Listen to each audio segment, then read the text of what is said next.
is going on here? Is it working? Is it working? Did I make it work this time?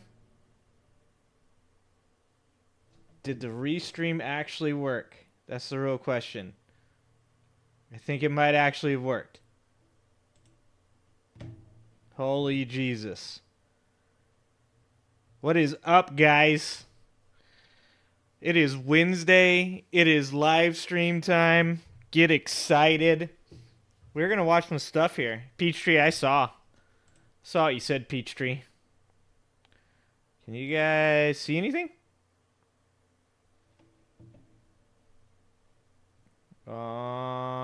My YouTube stream doesn't seem to be working here. Let's go see if it's working here. View on YouTube. You said Peachtree. Oh, it looks like it's working to me. You guys see anything? The echo is real. What's happening, Bucket? Holy Jesus, is this working? What's up, Nathan? I'm just like, an error occurred. Please try again later. But it says my conditions are excellent. Is it doing this again? No, it looks like it's the right one. Looks like we're working. Looks like we're working. Dude, I am the oldest man alive. I cannot get things to work correctly. But it looks like it's working correctly, so I'm sticking with this. Okay. All right. Thanks for tuning in, guys. It's Wednesday. That means we're here to talk about all the crazy shit that has been happening, because there has been so much crazy shit. And if you guys are here to hear about my opinion on Israel and Hamas, yeah, you ain't getting one of those, dude. You ain't getting one of those. That is, let me just go ahead and let me say this. Let me get my 2 cents out there. That is the most complicated and convoluted situation in the world right now, and me even attempting to have an opinion on what's going on over there in Israel right now is just, I'm not even ready for that yet. What I will say this is, I stand firmly on the side of not committing atrocities against civilians, and that's where I'm going to go with that one. I think that where we're at nowadays with the crazy stuff that people are doing to civilians is absolutely insane. So please stop that shit. That's where I'm going to go with that. You guys take that how you want. I'm going right down hummus. Hummus, and let me just say this too. I'll also go out on this one. Terrorist organizations, don't like them. Not a fan. Not an enjoyable thing for me. So also take from that what you want. You guys can go ahead and just like read into whatever I'm saying, whatever you want, so that way I can plausibly deny everything, because I'm not about to do that shit. So where I stand with all of that is that any atrocities committed on civilians are unacceptable, and that's not what I'm here for. I'm here for happiness and positivity, and I'm here to help you guys get updated. As this is Progressive Matters, guys. I don't know if you guys have watched the new show, Progressive Matters, but that's my new show. We might even change the name of the channel, okay? We might change the name of the channel, Progressive Matters. And we're going to start doing that more often. This is what we want to get to. This is what we want to like kind of concentrate on right now. And if you guys tune in on Tuesdays, yesterday I was on Gray Pill's podcast talking about the Speaker of the House. We're getting a little more educated. We're speaking a little bit better about all these situations. We talked about immigration. We talked about the Speaker of the House. We talked about Jim Jordan. And I think I held my own. And I think I'm getting a little bit better every day at knowing what I'm talking about. So, is it an insurance thing? Yes, 100%. Okay, it's a double entendre. Redonk. Is it entendre? Is it an entendre? Peachtree, help me out with that. No, it's Progressive Matters. It's that progress matters, guys. It does.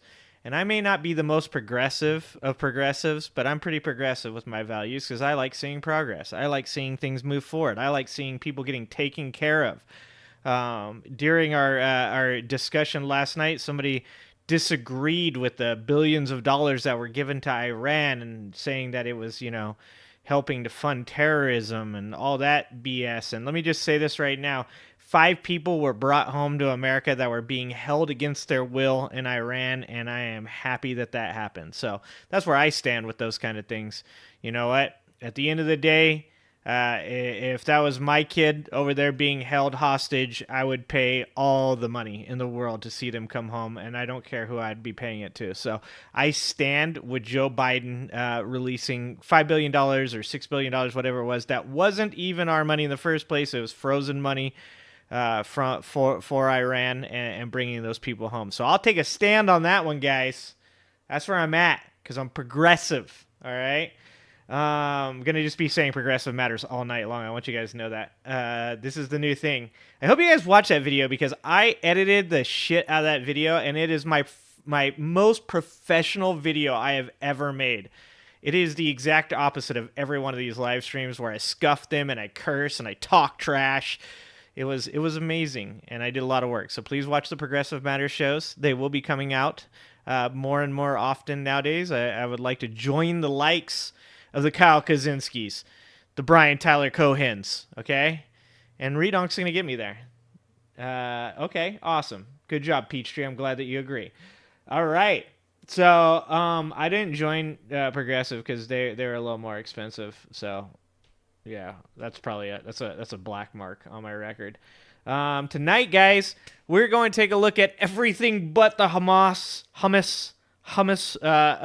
Israel war going on over there. We're going to stay far, far away over that. We're going to let the professionals. We're going to let the professionals handle that. We're going to be over here talking trash about Donald Trump like we always do. We're going to take a look at what Kyle Kaczynski just posted, hot off the press. Peachtree was on that. Cenk running for president. Is it true? This is exciting news for the TYT crowd. If you're a Cenk fan and Cenk is running for president, do you think it takes votes from Biden? Is Cenk running a government psyop to take votes from Biden? Is that what's going on here? I'll tell you what. I'm not voting for Cenk, but if Anna ran, I'd vote for Anna Kasparian. Just gonna say it. I like Anna. I'd vote for Anna. All right. It looks like we're live on everything. It looks like our audio's working. I think our video's about to work. This may be the least scuffed video in like 3 weeks. So I hope you guys enjoy it. Hope you guys are here for a good time because this is how we roll. This is what we do. And I appreciate you guys for being here, as always. So let's go ahead and let's take a look at the video of Cenk Uygur is running for president. Every time I say his last name, I feel like I'm being racist. All right, let's go. What's up, y'all? Got some breaking news. First of all, I'd like to point out that Kyle Kaczynski looks like he's wearing a reflective shirt, like he works for Caltrans. Just gonna point that out. Here, this is hot off the presses, or hot off YouTube, shall I say. Apparently, Cenk Uygur is running for president. So he was on Breaking Points about a week or two ago, and he said he kind of teased or implied that he was going to run, and he said it like multiple times in the interview, which was kind of surprising to me because I thought I don't think he's actually going to run. So I was thinking, I don't know why he said it or, if he's committed to it, but he just did an announcement on the... What do you guys think? What do you guys think? Is it, are you going to vote for Cenk? Would you vote for Cenk given the chance to? Let's hypothetically say ranked choice voting exists. Where does Cenk, Biden, and Cornel West land on your voting card?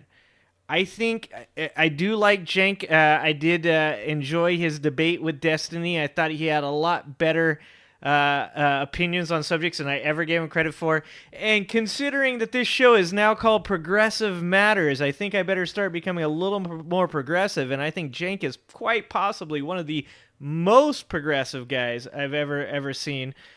I'm still putting him... If I got ranked choice voting... Still going Biden. I think I'm going Biden, Cornell, Cenk. Sorry, Cenk. Cenk's number 3. I don't even know if I put Cornell that high. Yeah, I'm gonna have to think about this. I jumped the gun. I jumped the gun, guys. Where do you guys put Cenk in your ranked choice voting? Young Turks, and he said, no, I for real am running for president. So there's a lot to say about this. Let's start with the personal angle to it. I'm always going to be biased. I'm always going to have a soft spot for Cenk Uygur because in many ways he kind of gave me my start with doing what I do. So I was just a guy doing a show. Yeah, compromise. Cal's compromised. First I did it as a hobby, and then in 2008 the show started. Then in 2012 I decided to try to do it full time, and I was doing it and I was chugging away and I was, slowly growing, but I wasn't growing. Wow, has Kyle been doing this for 10 years? Did he say 2012? Was there even YouTube in 2012? What was Kyle doing this? Was he doing it on Facebook? You guys gotta help me out. You guys know more about Kyle than I do. Can you throw Jon Stewart in there? Bucket, you can do whatever you want. You can do whatever you want, Bucky. You wanna throw Jon Stewart in there? I'll tell you what, guys. I'm just gonna go ahead and pat myself hard on the back last night. My boy Apex from over on Angela's channel and Zyrax, who happens to be in the chat, whether it's in Angela's chat or in Grey Pill's chat, both said they'd vote for me for president. So never ever gonna run in my entire life. Don't have any want to. Don't really care. But I don't think I've ever thought in my entire life somebody would say they'd vote for me for president, jokingly or not. So I'm gonna take that. I'm gonna put my hat in the ring. That's right.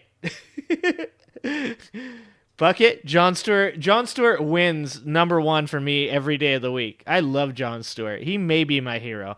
George Carlin was my hero. Jon Stewart might be my hero now. Like crazy, and then the Young Turks basically reached out to me and said, we're expanding the network. Do you want to be part of the network? And I said yes, and from there, the show took off like a rocket. So in many ways, I owe the success of Secular Talk to the Young Turks and to Cenk in particular. He kind of took a gamble bringing somebody like me under their wing, and so I'll always be thankful for that. Aww. So with him running, what's going to happen? Well, first of all, I think he's largely going to get the Marianne treatment. And the Marianne treatment is complete and... Well, he does have one thing over Marianne, doesn't he? He has his own news network. Cenk may have found the loophole. You can't be silenced. You can't be Andrew Yanged if you have your own news network, right? Like, that's like Rupert Murdoch running for a Republican primary. Like, he could be put at the very end of it, and please God, Rupert Murdoch never run for president. Sweet Jesus, please don't ever run for president. Christ, imagine if they elected Rupert Murdoch. I'm just going to stop saying that in case it ever happens. But I think Cenk might have found the loophole. An utter indifference from, the media, mainstream media, from the Democratic Party. Basically, the idea is you're irrelevant. We're indifferent towards you. We're not going to cover you. We're going to pretend like you don't exist. And when they do that, it's really... Do you guys think they can do that? I mean, Cenk is pretty well known. Do you guys think that mainstream media can just absolutely act like there's nothing going on, that he's not running, that he's nobody? I don't know if you can do that with somebody like with Cenk. I think Marianne runs under the radar so hardcore that I thought she was Paula White. I mean, God, we're going back to the beginning of my live streams not that long ago, but yeah, I did that, and I apologized. Do you think they can do that to Cenk? I don't know if they can do that to him and get away with it. It's really hard to get anything off the ground. It was a miracle. Marianne was at 10 percentage points at one time, right after she launched, because there's just basically a media blackout.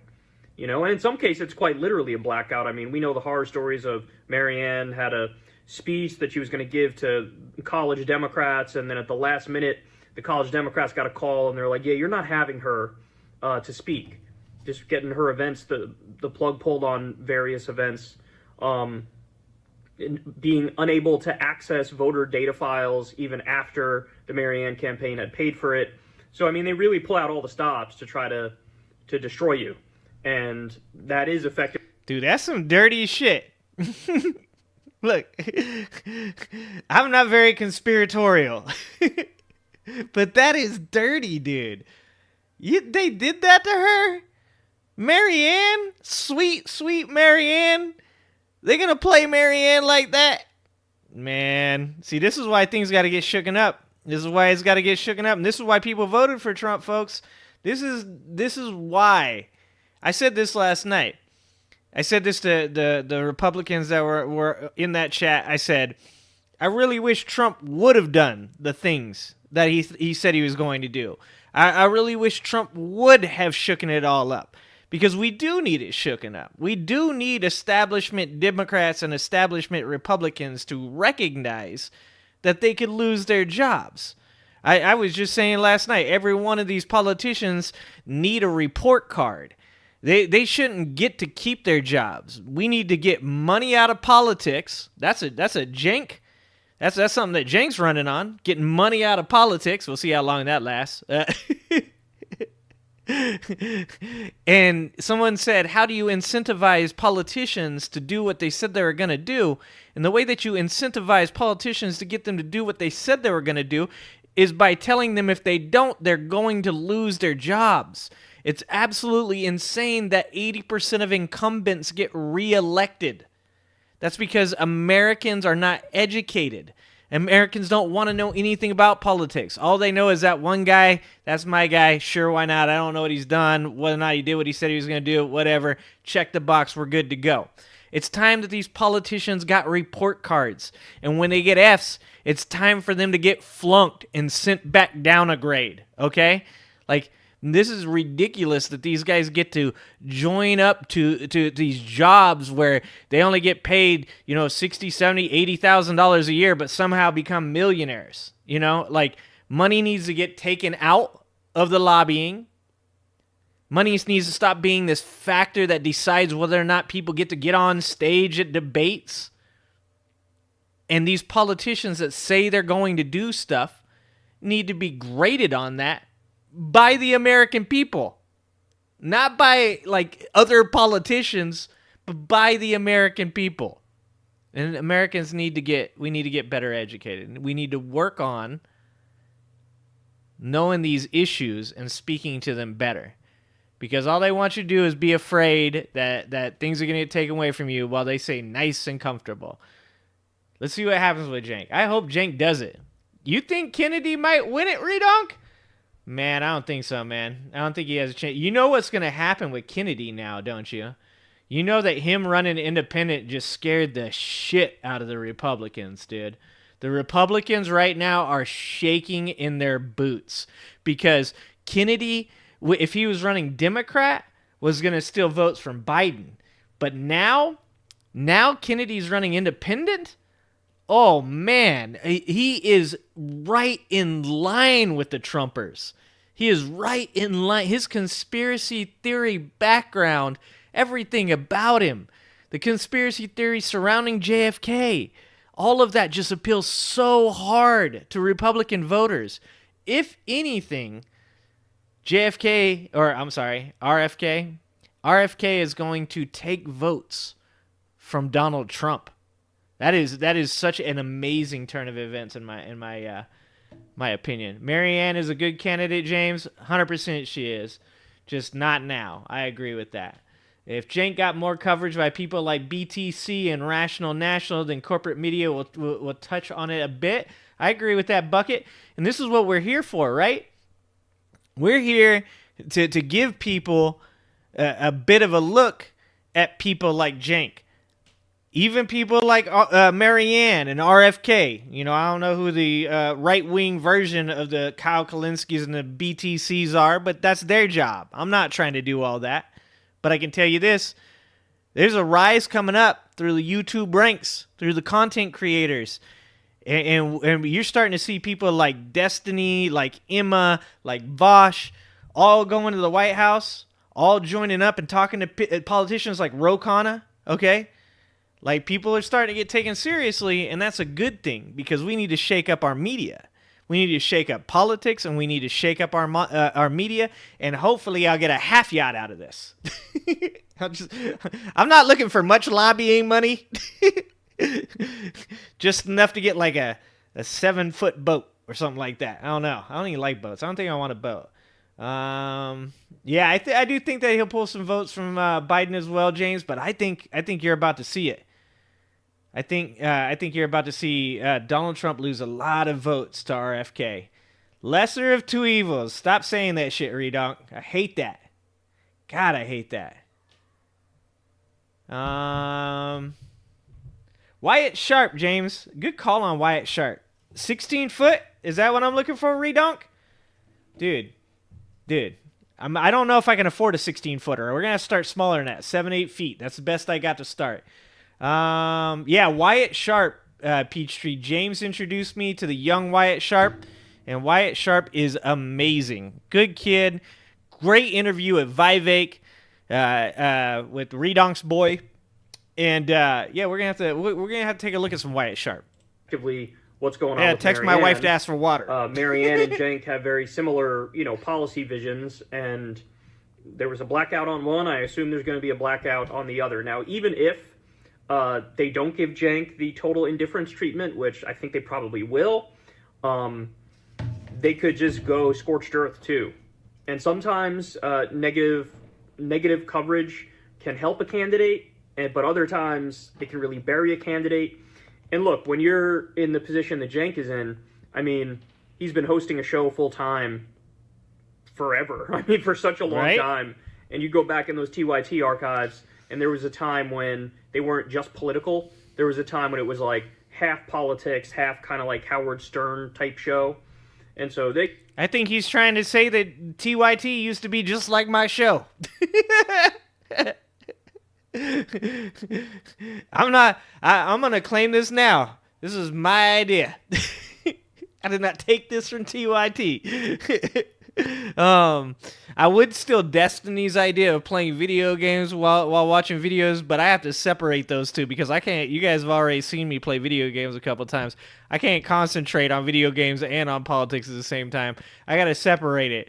Like those guys that can do that stuff where they play the games while watching the videos and commenting on videos, I am too old for that shit.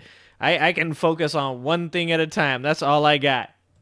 They could dig up all sorts of dirt, and people already did. I mean, when he ran for Congress and he got like 6% of the vote, they dug up all sorts of stuff. They took out of context a compilation of him saying the N-word, and of course they mislead you and they make you think he's like calling people the N-word when in reality he was just like reading stories where somebody is being racist and they say the N-word and he uses the full word in context to show how bad racism is, right? But like they'll just take it out of context and they'll just hammer away.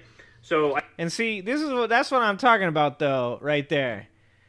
This is what I'm talking about, Redonk. When you say you'd rather roll the dice on an independent, let the same two guys run things again, that's what ranked choice voting is for. We need to get ranked choice voting pushed through so that way you can roll the dice on an independent. That way you do not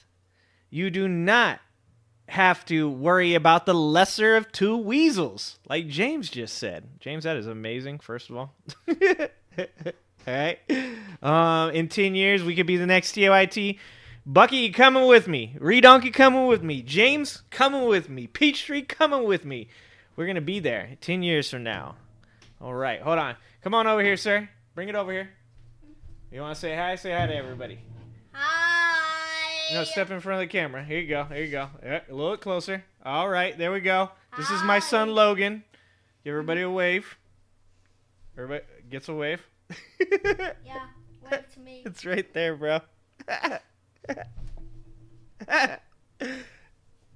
right, get out of here. All right, fine. Get out of here, kid. You bother me. I'm not. Thank you. All right. That's how I get water delivered to me. All right.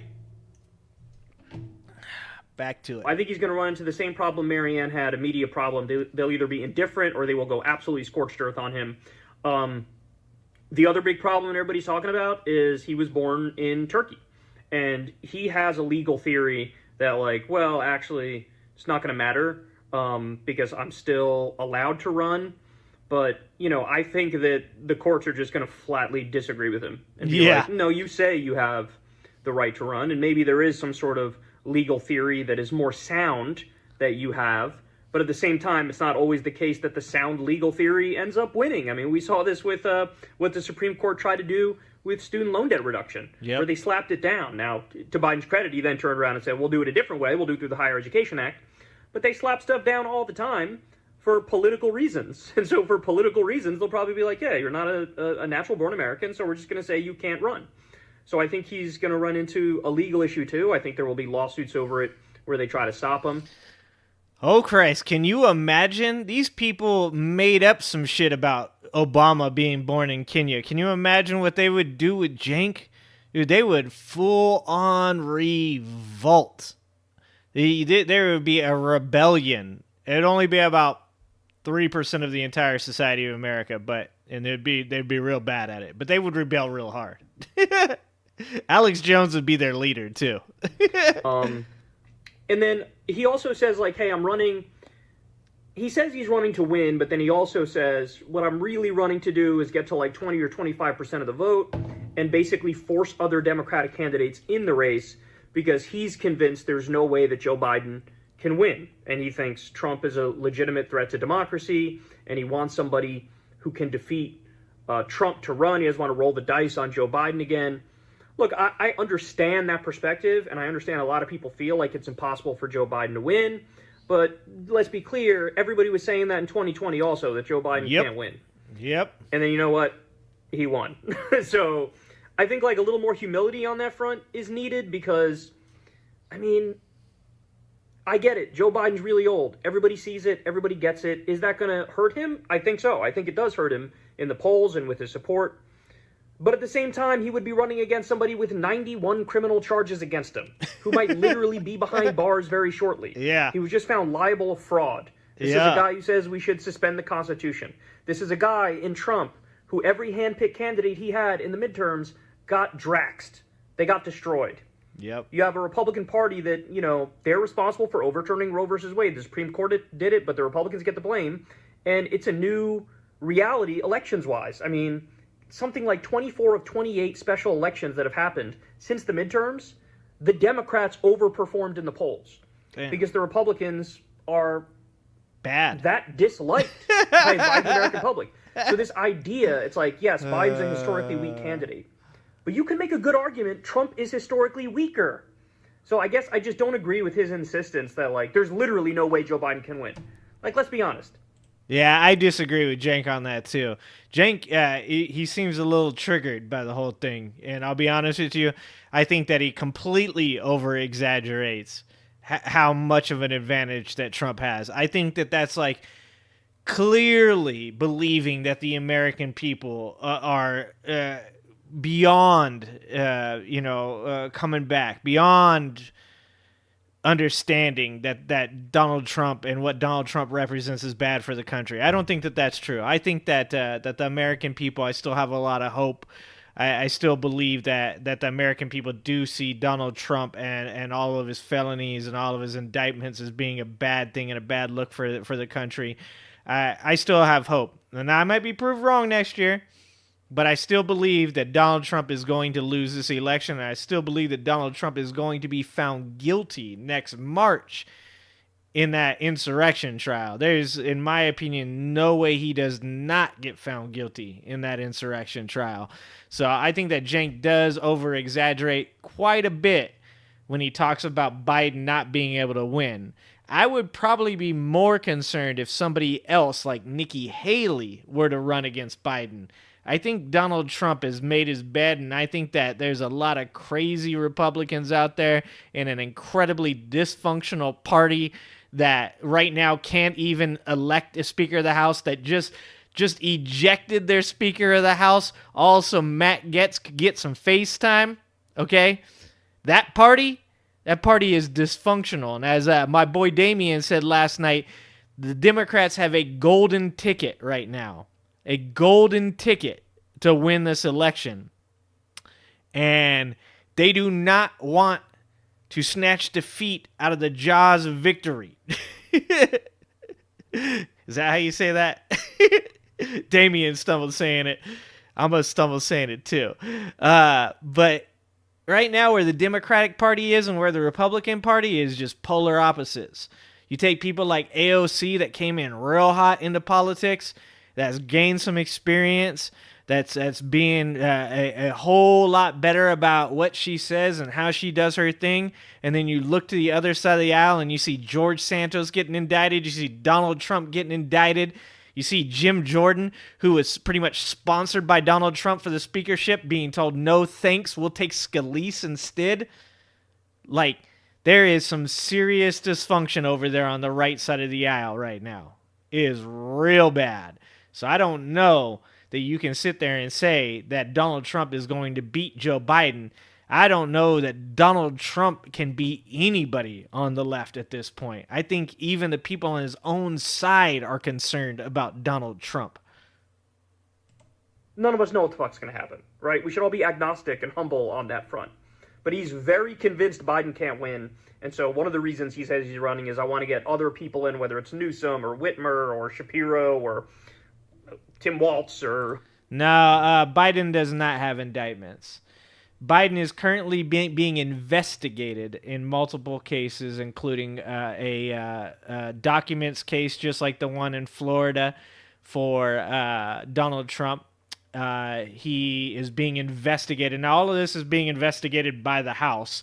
So, take that with a grain of salt. The very people I was just complaining about how dysfunctional they are, the very people who brought an impeachment trial against Joe Biden in which their own witnesses said there is absolutely no evidence to bring forth charges to impeach Joe Biden. This is their witnesses. Nobody else. These are the people they brought to the trial. Said there is no evidence to bring forth charges for an impeachment of Joe Biden.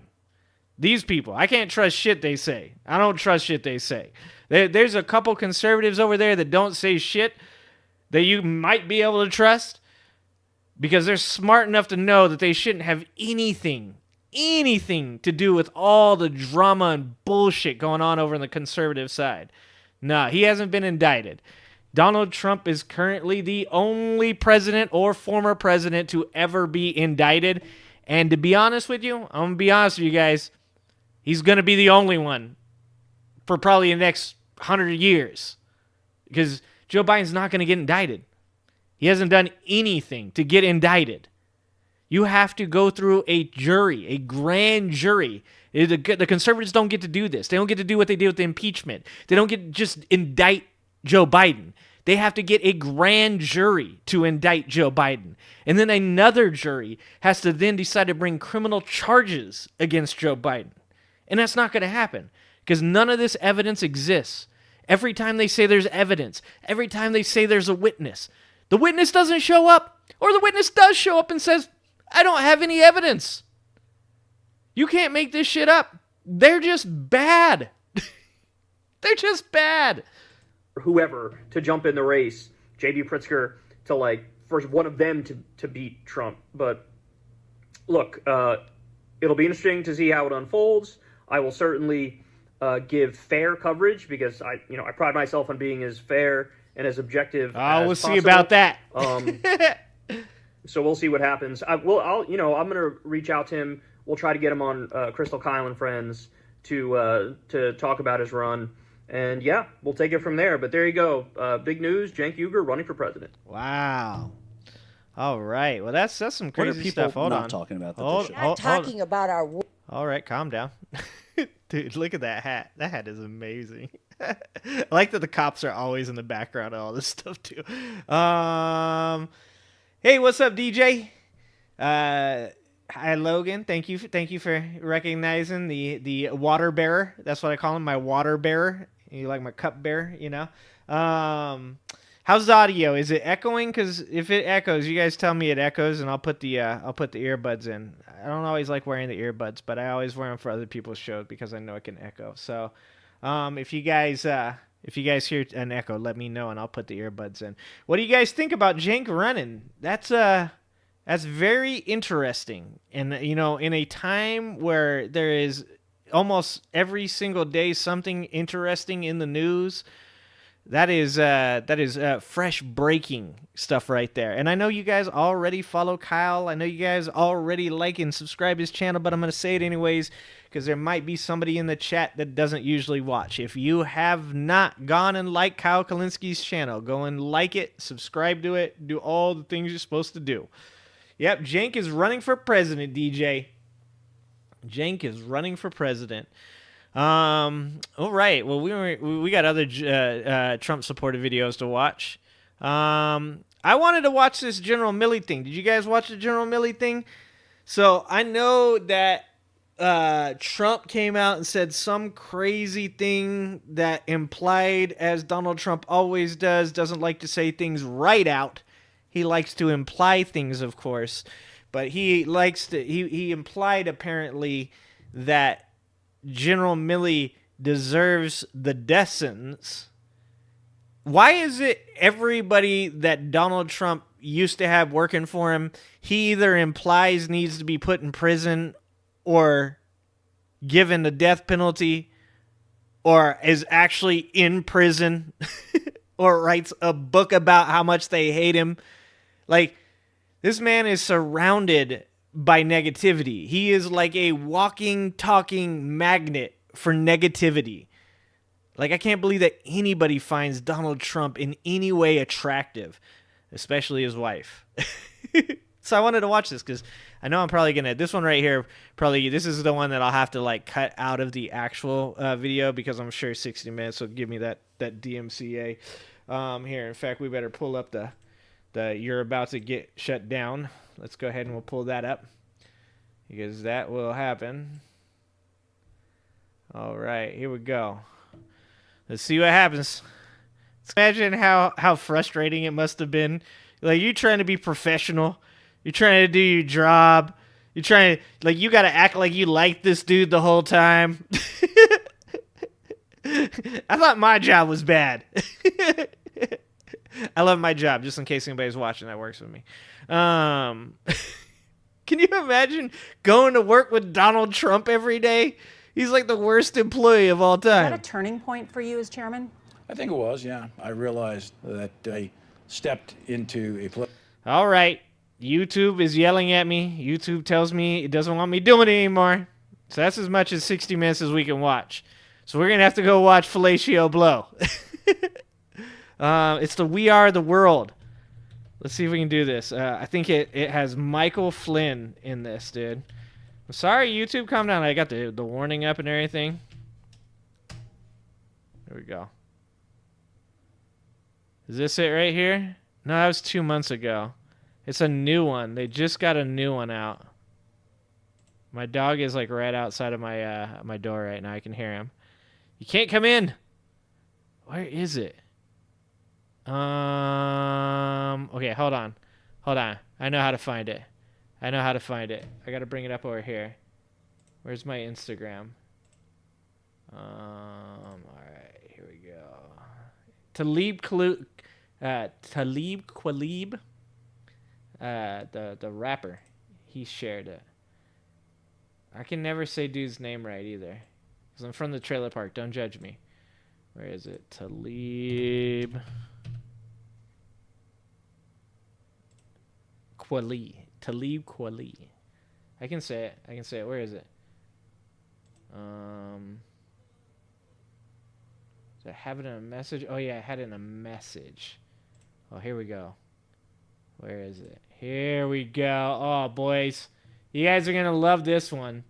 This is all kinds of amazing right here. Oh, man.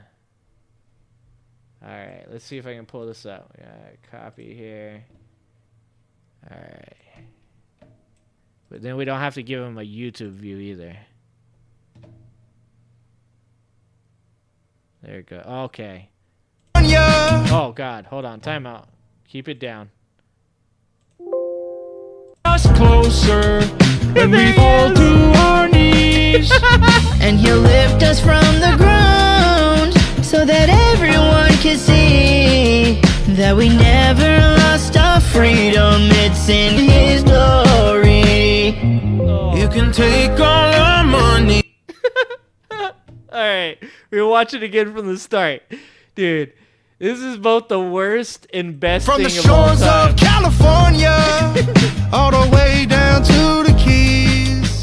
Only He will bring us closer when we fall to our knees. Oh, man. And He'll lift us from the ground so that everyone can see that we never lost our freedom. It's in His glory.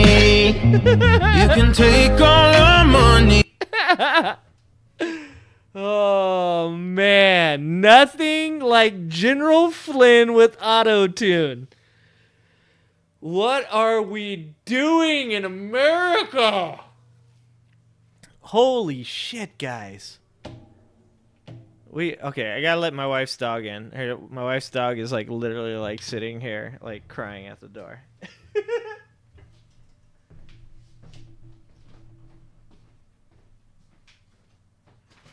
do you want, dude? Come in, come on. You're not even supposed to be down here. Why are you down here? Your mom know where you're at.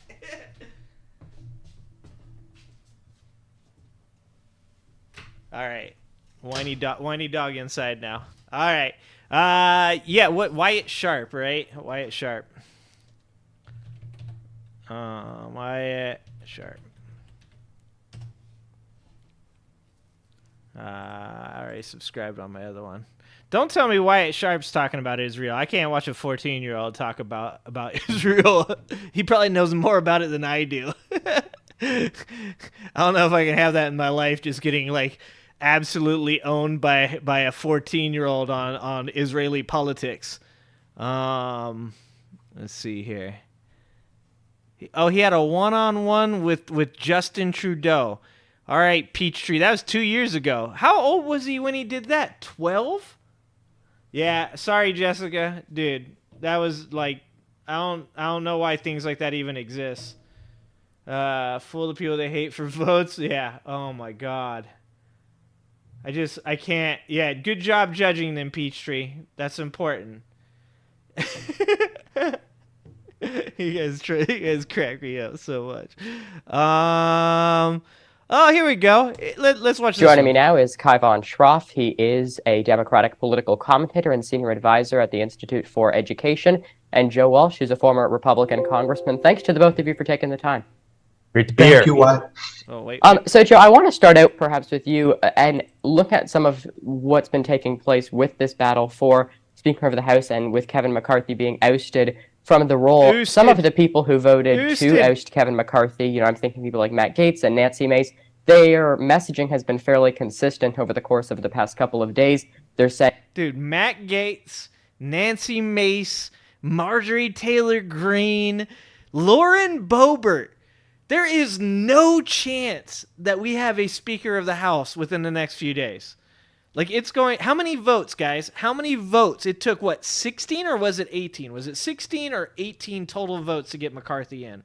How many votes is it going to take to get either Scalise or, good God, Jim Jordan? Oh, my God. Can you imagine Jim Jordan as the Speaker of the House? Shoot me now. Please. Put me out of my misery, dude. Oh, my God. Jim Jordan. Can you imagine Jim Jordan being third in line for the presidency of the United States of America? Like, God forbid that Joe Biden and Kamala Harris pass away, and then Jim Jordan is the president of the United States. I'm moving to Canada with Peachtree. Okay? Peachtree's going to have to let me into the basement. I'm pretty sure I can get 10K Canada dollars. I can get that much money, all right? Because I'm moving there. All right? What do they call this Canadian? What do they call the Canadian CIA? I don't know. What do they call it?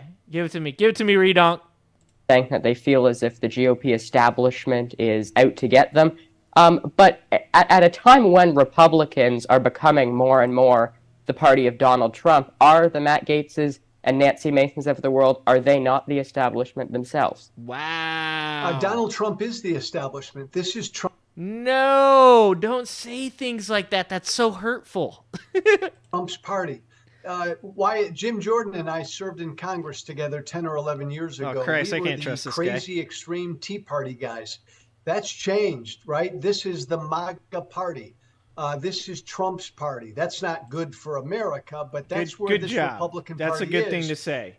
Jim Jordan will probably be speaker, and that would have been No, don't unheard say of these 10 or things. 11 years ago. He and I were trying to make life miserable for the current speaker then. But this shows how radicalized and really out of control this current Republican Party is. And Kaivan, I mean, for Democrats, as of right now, there are a lot of people who are looking at what Democrats did and the fact that Democrats also voted to get rid of Kevin McCarthy. I'm just going to point this out. Is this not kind of like dystopian? That it's like the smartest, like most mature person in the room is 14? Is it not strange? Should we not be like going like, that's great, he has a great future ahead of him, he has a lot of potential? No, we're literally leaning on the 14-year-old. We're like, please, be the voice of logic and reason and truth for us. Because all the adults in the room are fucking full of shit. All of the adults in the room are batshit crazy. Please, 14-year-old, save us. Like, this is insanity. I love the kid. I think he's amazing. I think that, but there was a time where we would have looked at this kid and gone, you're gonna be something one day. No, we need him to be something today. Because if he's not, we might not make it. That's insane. McCarthy. There were some Democrats, I guess, who were thinking of perhaps strategizing to prevent something like this from taking place. Would that have, from your perspective, had any benefit, supporting Kevin McCarthy so someone more extreme doesn't get into the position? I think some Democrats were open to that. McCarthy himself was close to the idea, but I think that this is the right thing that has happened, that Democrats, clarity is powerful. And I think for a long time, Kevin McCarthy was there, maybe for some moderates who love the New York Times, to think, oh, maybe there's a mature adult in the room who will save us from MAGA and Trump. And that was actually never the case. If you look back, Kevin McCarthy caved every single time. So I think it's powerful not to have that false safety net and to really see the opponent clearly. And that absolutely is Jim Jordan, Steve Scalise. These are... Okay, when you say that he caved every time, doesn't that just show how indefensible the Republican stance is? Like, when people get mad that he didn't pass enough legislation for Republicans, doesn't that say, do you think that Kevin McCarthy is even close to being a Democrat? Do you think that Kevin McCarthy wants the Democrats to win? Because if you actually believe any of that bullshit, you should move. You should move to Jonestown with the rest of the cult. Because Kevin McCarthy is about as far from being a Democrat as you can possibly be, well, until these guys established... They took things so far that even I feel like I'm not saying it. I'm like, holy shit, actually, you can go farther. They've broken the ceiling. This is insane. When Kevin McCarthy can't get Republican bullshit passed in the House with a Republican majority, small as though it may be, that means that Republican legislation is indefensible at this point. That the shit that these people are putting forward, that not even the Republicans can defend. They won't even vote for it. That's insane. Absolutely, people, extremists, as Joe mentioned. And I think, look, one powerful thing here, why don't we have moderate Republicans coming over to the Democrat side and electing Speaker Hakeem Jeffries? Yeah, how about that? There aren't any moderates left in the Republican Party. Wow. And Joe, when we're looking at, obviously we have usually, for a speaker's election, it's not something that is receiving this amount of attention because usually the Democrats put someone up for the position, the Republicans put someone up for the position, and then the party with the majority of the seats is the one whose candidate gets elected. But of course, that was anything but the case in January when Kevin McCarthy, it took him 15 rounds to become the speaker. 15. And given that we have Steve Scalise and Jim Jordan, who have both said that they're going to be running, and perhaps some other candidates as well, jumping in the race, how careful should Republicans be? I mean, given the fact that they have a very slim majority in the House right now. It seems like it's a possibility that they could lose that majority next time. Why they will lose that majority. Well, they're going to lose the majority, and I don't know if you guys know this, but Santos, some Republicans actually just put forth a vote, and they can't do the vote until the Speaker of the House comes back, so I'm so sure right now George Santos is doing everything he can everything he can do to stop them from having a speaker anytime soon.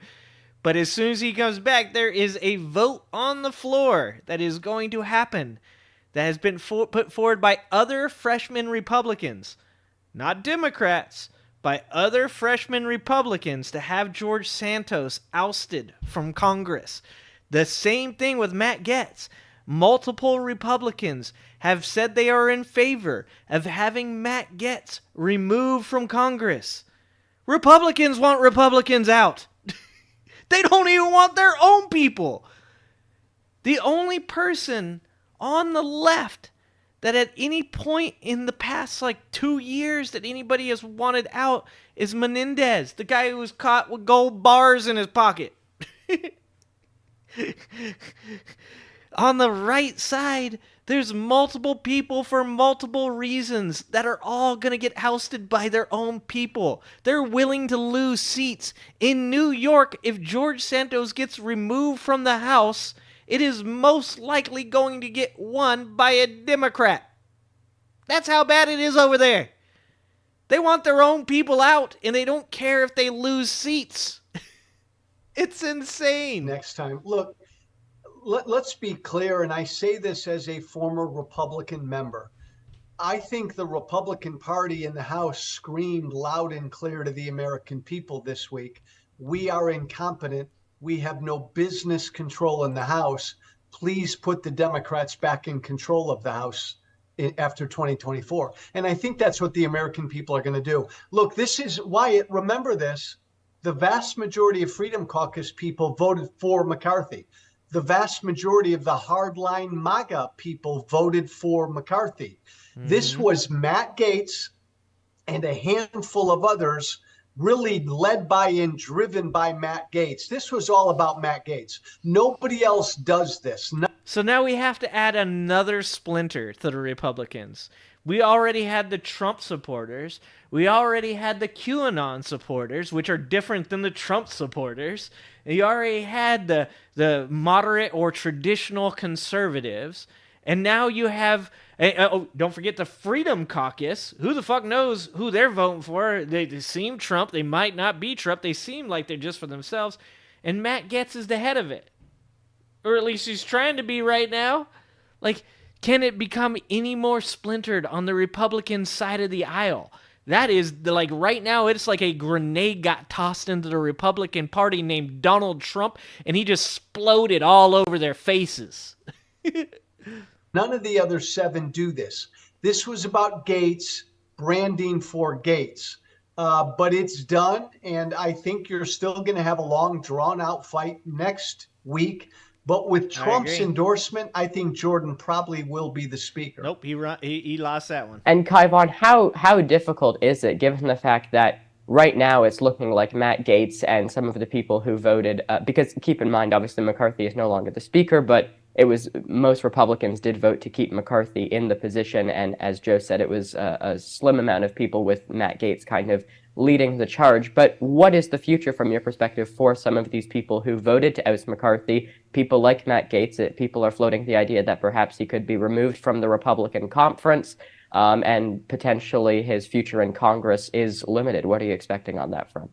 So as a political commentator, I'm really passionate about reality television, and I think it's no surprise at that last Republican debate, and I know Dana Perino got some backlash for asking this question, but she sort of asked them this Survivor-style question of who would you vote off the island?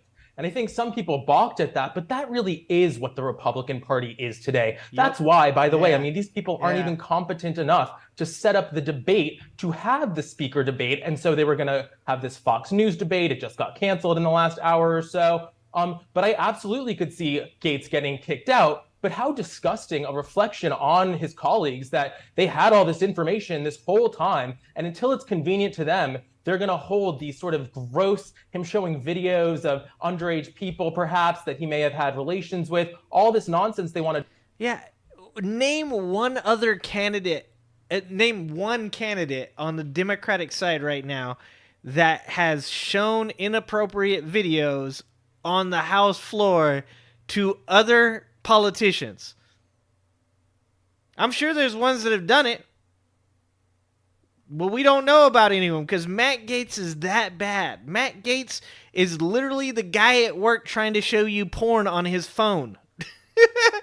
Like, dude, somebody voted for this man. And some people are going to continue to drudge up now that he's not serving their agenda. I think it really speaks volumes. And I think, yes, you know, this is an opportunity for Democrats to show their leadership. People like to criticize the older leaders in the party. But I think one thing to note is Kevin McCarthy was 25 years younger than Nancy Pelosi. And she led that House with unbelievable competence and skill well into her 80s. And I think that's a dynamic to consider when you have somebody, 58-year-old Kevin McCarthy, couldn't keep it together for even a year. So good times for Democrats, I think, on this issue. All right, we'll leave it there. Kaivan Shroff and Joe Walsh, thanks so much. Have a good weekend. Nice job, man. That kid's good, dude. You guys, if you haven't watched him, you definitely should. You should go over there. He needs more views. 396 views for this kid. He should be at like 396K. This kid is literally having discussions with Joe Walsh, okay? He had a discussion with Justin Trudeau. The fact that this kid doesn't have like 1 million subscribers, he has 6K subscribers and he's talking to Trudeau. That is big things, man. That's huge. Gigantic. Absolutely amazing. This and of course the shitty people. All right, guys, you guys need to go on this kid's video and leave better compliments. Yeah, look at this. He's getting the mega patriots are now fighting back against the communist corrupt left. That Joe guy sounds anti-Trump. It is good that it is Trump's party, MAGA. All right, guys. I want you guys to do me a favor. I want you to find this video. It's Walsh. Jim Jordan is likely to be next Speaker of the House. I want you guys to go to this video. I want you guys to give it a like. I want you guys to subscribe to this kid. And I want you guys to leave a comment supporting this kid. Because this is the kind of garbage that I deal with on my channel. Because these types of things, these discussions, don't attract intelligent people. They attract Trumpers that want to hate watch this kid and talk shit about a 14-year-old. That's what it does. That's what my shorts do. They bring all the worst people out of the woodworks to say absolute garbage shit about the left and talk about how much they love Donald Trump because they ain't got no goddamn job and they're sitting on the internet all day long, okay? So they got plenty of time to go on here and comment on a 14-year-old's video. So, do me a favor, guys. If you got time, please go find Wyatt's videos and leave him a supportive comment because I can tell you from my point of view that it is a tough go out there, guys. It is rough waters to be out here as a left-wing, liberal, progressive, whatever you want to call it. It's tough out there. So go give this kid a comment. He deserves it. Like he did a great job. And for him to only have 6K subscribers, 400 views, absurd. Absurd. And people talk about YouTube so left-wing skewed. Oh, it's so left-wing. Like I can pull up like 1 million right-wing people right now that have 400,000 subscribers. Like it's not left-wing skewed. All right, we got Luke Beasley recognized by Trump supporters and immediately threatened. Speaking of some right-wing shit. Remember, guys, good people support good people. The Wyatt Show. Exactly, Uncle Fatty. The Wyatt Show. Fatty, I know you got the comments, bro. I know you can drop mad comments. So please go on there and drop some comments for Wyatt. Subscribe to him. Support him. Like, we got to start helping out people that make sense. Jokes are great. I love jokes. I love having a good time. But at the same time, we got to take some of this shit pretty seriously, too. Because if we don't, you know, I said this when I started doing this channel. My whole point was to say, get out and vote, you know? And it's time that people took some of this shit a little more seriously. It's time for people to recognize that 2024 is right around the corner. So, let's do something about that.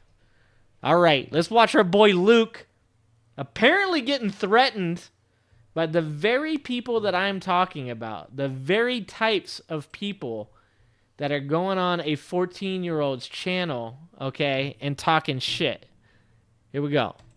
It happened. This is so insane, so crazy, frightening, and I have so much to break down here for you. Many of you have been afraid for my safety and the safety of crew members that I bring with me to these Trump rallies and Trump events whenever I go to interview Trump supporters. And up until this point in time, I've told you, because it's been the case until this weekend, that it felt plenty safe. Even though, yes, it's uncomfortable being a progressive political commentator at a Trump rally. And as these videos get more attention, more people are more likely to already know who I am and be unhappy with me for that, as I'm about to show you. But I know I approach these conversations in a really respectful manner. So I think that gave me the assurance that it could always stay safe, because I'm not going there to provoke, scream in your face and see what you do. None of that. I hate that type of content. I want to conduct, while outrageous things get said by the people I interview, at least I will commit to being respectful during those conversations. And despite that, real for the first time. Once again, guys, here's a young person capable of keeping his shit together. We saw it in the Laura Loomer interview. Capable of being able to ask questions without getting upset. Talking to adults. Not like 20, 30, 35-year-old adults. We're talking about people in their 50s and 60s that can't keep their shit together. Once again, it just goes to show that the very youth that these older people constantly shit on, okay, are actually the ones that are going to most likely save this country. That those of us like myself and the rest of y'all in chat that's a little bit older, we're doing our part, okay? We're supporting the Luke Beasleys of the world. We're supporting the Wyatt Sharps of the world. But these people that he finds, they look like the children. They look like the immature ones. The Luke Beasleys and Wyatt Sharps are making them look like fools. These guys are out there actually acting like mature adults, while the rest of these people are acting like degenerates. Dangerous threats were hurled at myself and my friend Chloe, who came with me to act as a camerawoman. And that was kind of the line that was crossed, and then we just had to leave because people were getting on Chloe's face. And if you have an issue with me, why you would go up to a woman holding a camera, it's wild. But be patient as I break all this down. There's so many details to go through. The stories of what was happening off camera, what we got on camera, the interviews that we did get before people would interrupt them. And kind of the theme of this event was too many people, in a negative sense, knew who I was and wanted to sabotage everything that I was doing while I was there. And one of the reasons they felt justified in doing so is a talking point, is a criticism I've seen even from good faith commenters that I'll refute at the end by showing you just a raw, from clicking record to when it gets interrupted, what these interviews look like. Because some people believe, and I get it because there are deceptive people out there and some people will treat these sorts of interviews in a really dishonest manner. Some people believe the only way that Luke, you could get this type of conversation is if somehow you're manipulating the footage. Somehow you're cherry picking the crazies and you're taking them out of context. And yep, this is something that I've had like multiple conversations having done these reactions for like a year now, right? Is that people constantly say, oh, it's edited. Oh, that's taken out of context. Oh, that person's not a real person. They're a paid actor. Like all of this crazy shit. No, these people are just nuts, man. They're nuts. It's that you don't have to make it up. That's what makes it all so goddamn crazy. Is that you don't actually have to make this shit up. You don't have to edit anything. A lot of those Jordan Klepper clips is the person talking for 10, 15, 20 seconds straight. You didn't have to edit any of it. The crazy was just flowing out of their mouths just so well, so strong that he was just like, it's just the jokes were writing themselves. People can't believe that things are this crazy, but people are this crazy. That was one of the talking points that a lot of Trump supporters coming up and saying all sorts of wild things to us were using to justify saying the things they were saying. It couldn't be further from the truth. And I'm really proud of the way that I conduct these interviews and then show them in a really honest format, raw format. And so I'll show you exactly what it looks like straight from clicking record. That'll be at the end. And one of the most wild interviews I've done. My goodness. So to kind of give you the breakdown, and so many things to throw at you. I'm trying to get this all organized in my head. We show up to Anaheim, California. That's where the event is taking place. It's myself and Chloe, friend of mine, camerawoman. And Trump speaking at the Marriott for some GOP convention event. DeSantis spoke there too that evening, but we showed up in the lunch hour when Trump would be speaking to talk with his supporters outside. And they were kind of lining up on the streets to see if they could catch his motorcade. And specifically the first location that we went to was a street corner where there was a CVS. This is right across from Disneyland. And Trump supporters had their flags. Again, we're looking out for Trump's motorcade whenever he came in and went out. And we're all merched up and everything. And so we walked up there and talked to this guy. And dude, it's like going to a football game, going to an Eagles game. Yeah, it's like if you go to a Joe Biden rally, I'm sure there's like some people sporting some kind of like, pro Biden merch. But it's like going to a sporting event. Everybody's got their Trump gear on. Everybody's got like a Trump shirt and a Trump hat and a Trump flag. Like, it's insane. Like, literally, I can't stand it. Plus, this guy's forehead. Holy forehead, bro. Jesus Christ. That's a lot of forehead. Oh, my God. Like, I'd be scared of that man headbutting me. He's not even that trumped up. All right. Sorry. ADH got me.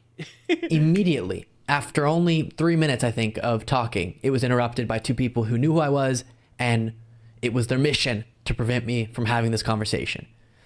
And again, we'll talk about what they feel like justifies that and how they're so wrong at the end. But here was first it getting interrupted, and then we'll talk about the light and the darkness, which was in the CVS, a worker and someone checking out. Both were viewers of the show and made it a lot more positive than it would have been otherwise. But first, here's the interruption. You can tell he's pretty worked up by this. I mean, look at his face, man. He got a little PTSD from this. This is what makes people mad, man. Like, Luke doesn't go out there and he's not an asshole. I can understand if people, feel like they're getting messed with or whatever. But a lot of the stuff that goes on Luke's show is he's just asking you the questions. The fact that your answers are insane, that's on you, dude. That has nothing to do with what he's asking you. He's not trapping you. He's asking you questions, and you're answering them with your insane-ass answers, and then it gets put on TV. Like, you don't have to answer shit. You can walk away. So, like, getting upset with this kid asking you questions and then, physically threatening him, that's insanity. Interruption. Buddy. What's up?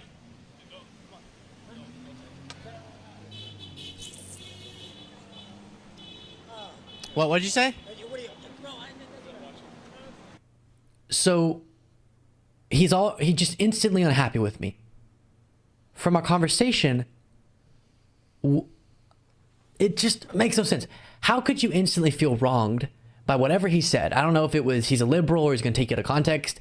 Again, we'll get to that. Yep. So wrong if you're familiar with my content. But then he's all unhappy, and the two individuals who were the most upset with us, at least in this setting, it got worse later. The guy who pulled this one off screen said, "Don't show us on camera. No, we don't want to be on camera. We don't want to be a part of this." Why are you walking up to us then? But because I do approach these in an extra respectful manner, and Chloe does too, she turned off the camera. I'm not going to show you their faces, and I'm not going to risk them getting recognized as one of the other guys I interviewed did at the last rally, and he was unhappy and he showed up to this rally. But we'll get to that in a moment. So then here was from him getting pulled off screen. Then they start saying off camera, we don't want to be on camera, but then they have things to say to me. Well, and once again, So you don't want your face to be seen. Why don't you want your face to be seen? Because you're saying insane shit that you shouldn't be. Like, here I am. I'm on camera. Everything I say, you guys can hear. I'm on camera nowadays like 3 days a week. I'm on Angela's show. I'm on Gray Pill's show. I'm on my show. And I just say the things I believe. I just say the things I believe. If a dude walked up to me on the street and wanted to ask me my opinions about my political stances, I don't have a problem with that.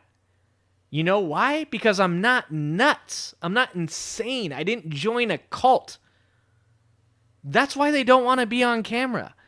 They don't want to be caught on camera saying the crazy shit they say. That's a red flag. Either leave or agree to be on camera. But again, I'm going to respect their privacy, not show their faces. They were saying, who are you paid by? And a bunch of things I couldn't exactly hear either. Curious. I got to get one thing at a time. Wait a second. You're supposed to be an intelligent young man. And it seems like you're being stumped. So I'm paid by ad revenue because people watch videos, and then I have members. You can't even look at me. I'm trying to... So quickly, and then I'll play more. Who are you paid by? As if there's some conspiracy. Which liberal elite's paying you to say this? Yeah. Viewers of the show through YouTube's. Yeah. George Soros is what they want to hear. What they're implying, what they are always implying, is that Jewish media is paying Luke Beasley. It's David Pacman. He is Jewish. I'm sorry. Fuck. These guys, man. It's Luke Beasley. He's getting paid through YouTube. He's getting paid by Patreon for the people that like the shit that he's saying. Like, what are you talking about? Do you really think George Soros is paying Luke Beasley? That's what they're implying. That's what they're always implying. George Soros is funding freaking Vivek with scholarships. Ad program. They run ads on the videos, then I get paid through that. So thank you for watching this video. That's exactly what funds the show, plus members at lukebeasleyshow.com/membership. If you want to help even more, keep the show going, that's a great way to do it. That's who's paying me, not George Soros, as they'll say. There you go. I knew I'm it. here with you. I was asking you questions. No, you weren't. You were asking me. You don't know what the history of this country. Oh, I know it. Back, forward, and sideways. Okay, one second. Okay. I would say, what I believe. Time out. Before you continue, I'm then gonna let you. Then I'm gonna let you. Just for all of us, I don't understand like where the anger is coming from. Great. Okay. I think you classify that as anger. So I'm saying, I happen to be. No, you can be angry. I'm just pointing it out. And so. And you see this? This is what happens. He was just talking to Luke until the other parts of the mob show up. When the other portions of the mob show up, all of a sudden this dude here, he's full of vitriol. He's full of anger. He's ready to fight now. Like, you're a coward if the only time that you're aggressive with... Well, you're a coward, period, if you're aggressive with Luke Beasley. But you're specifically a coward if the only time that you're going to become aggressive with Luke Beasley is when your friends show up. Okay? Like, if you have that strong of convictions, why do they only show up when others that agree with you are around? Why does it seem like that the only time you believe the shit that you believe is when there's two other people there to back you up? Like, this guy all of a sudden is angry? Where did that come from? That's a mob mentality. That's where that came from. Or look at your eyes, bro. Listen. Or against this. This is from flying since like 1 a.m. this time and Pacific time. From where? I flew myself in with my best friend. The conspiracy theory. I wish I was influential enough to make it reasonable to have a conspiracy theory about me. Yeah, man. I need some George Soros funding. I ain't getting a half yacht with you guys You guys aren't getting me a half yacht. We've been working on this, and you guys are failing me. I'm gonna have to trade you guys in for George Soros funding. I would never do that. I would never trade you guys for anybody. Okay, first of all. But if anybody knows George Soros and wants to give him my information, just to find out. I mean, I just want to know if he wants to hang out sometime and maybe talk about some things like a half yacht. Me being a part of some plot that I'm paid to say the things that I'm saying. Does that make sense? Yeah. It's why fucking the insane. powerful It's elites would pay insane. someone who has, the amount of subscribers I do. That would be a sort of unsuccessful propaganda attempt, I guess, is my point. It's ridiculous. But then she says, who flew you in here? I guess my members did? I don't know. And then the guy says, which this was so insulting to me. How dare you? He said, I don't know what you're on. And he said, look at your eyes. What's going on with your eyes? My eyes are bloodshot because I flew out at 1 a.m. Pacific, or I didn't fly. I woke up at 1 a.m. Pacific time because it was 3 a.m. Austin time to do a 6 a.m. something flight. And so I'm tired as heck. LukePetershow.com/membership if you want to help me. Keep doing things like this. But then let's see here. So that was kind of that interaction. Then it's getting all crazy. Again, I'm not going to show you the parts where their faces were on camera. Chloe turned the camera off. They're saying all these different things and addressing a lot of stuff towards Chloe as if it's even necessary for her to support my views for her to go and film it. It's very strange that people would talk to her in that manner. And then, sweetest thing ever, she also didn't give permission for us to put her on camera, so I'm not going to show you this video. But mid this debacle, I keep telling them, I don't want to argue with you. You can leave. I just want to do interviews in a respectful manner. And if you're not willing to do that, then stop talking to us, please. Yeah, it's fine. Then a CVS employee runs out and says, hey, I watched your show, and gives me a hug. That was awesome. Then I went into CVS to take photos, talk to a guy who was checking out also, Kyle, I think his name was, who was checking Kyle out. Kalinske and he was walked there. out with us, which was great. Felt more safe. And all the Trump supporters who were there were shouting at us. You guys see it. I'm not trying to be provocative. Because that's where the anger comes from.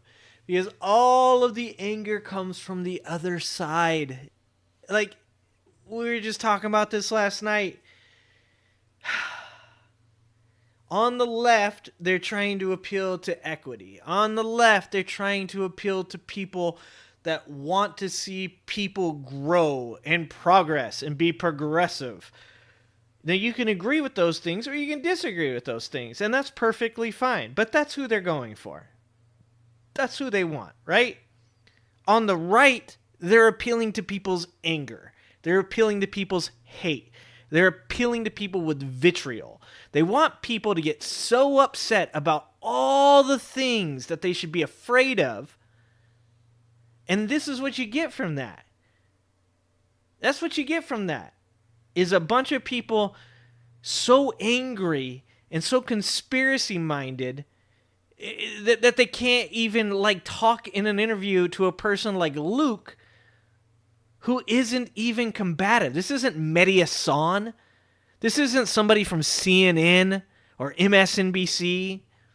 This is Luke Beasley. If Wyatt Sharp was there, they would be acting the same way. I even said in the last one with Laura Loomer, even Laura Loomer was better about it than these people were, and Laura Loomer's a fucking loon. She's psycho. She's crazy. She's insane, yet still capable of keeping it better than your everyday average Republican. That's insane.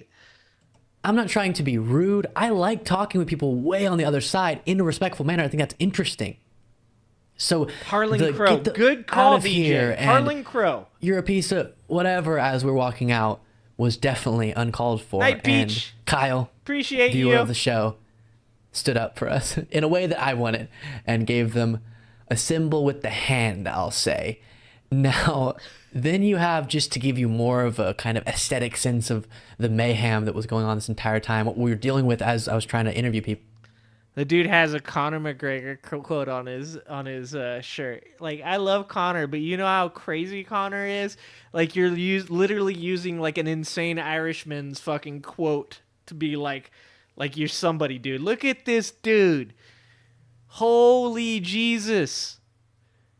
Like, it has changed so much. Like, I was thinking about the other day, the right-wing party, like, the left wing carved off its most insane members during COVID. Like, the most insane lefties, the conspiracy theory, anti-vaccine, anti-government left side went over to the conservatives. Like, this is kind of halfway our fault. It's kind of like what America's doing to Canada, right? Like, it's like, I'm sorry, but, like, it's kind of drifting.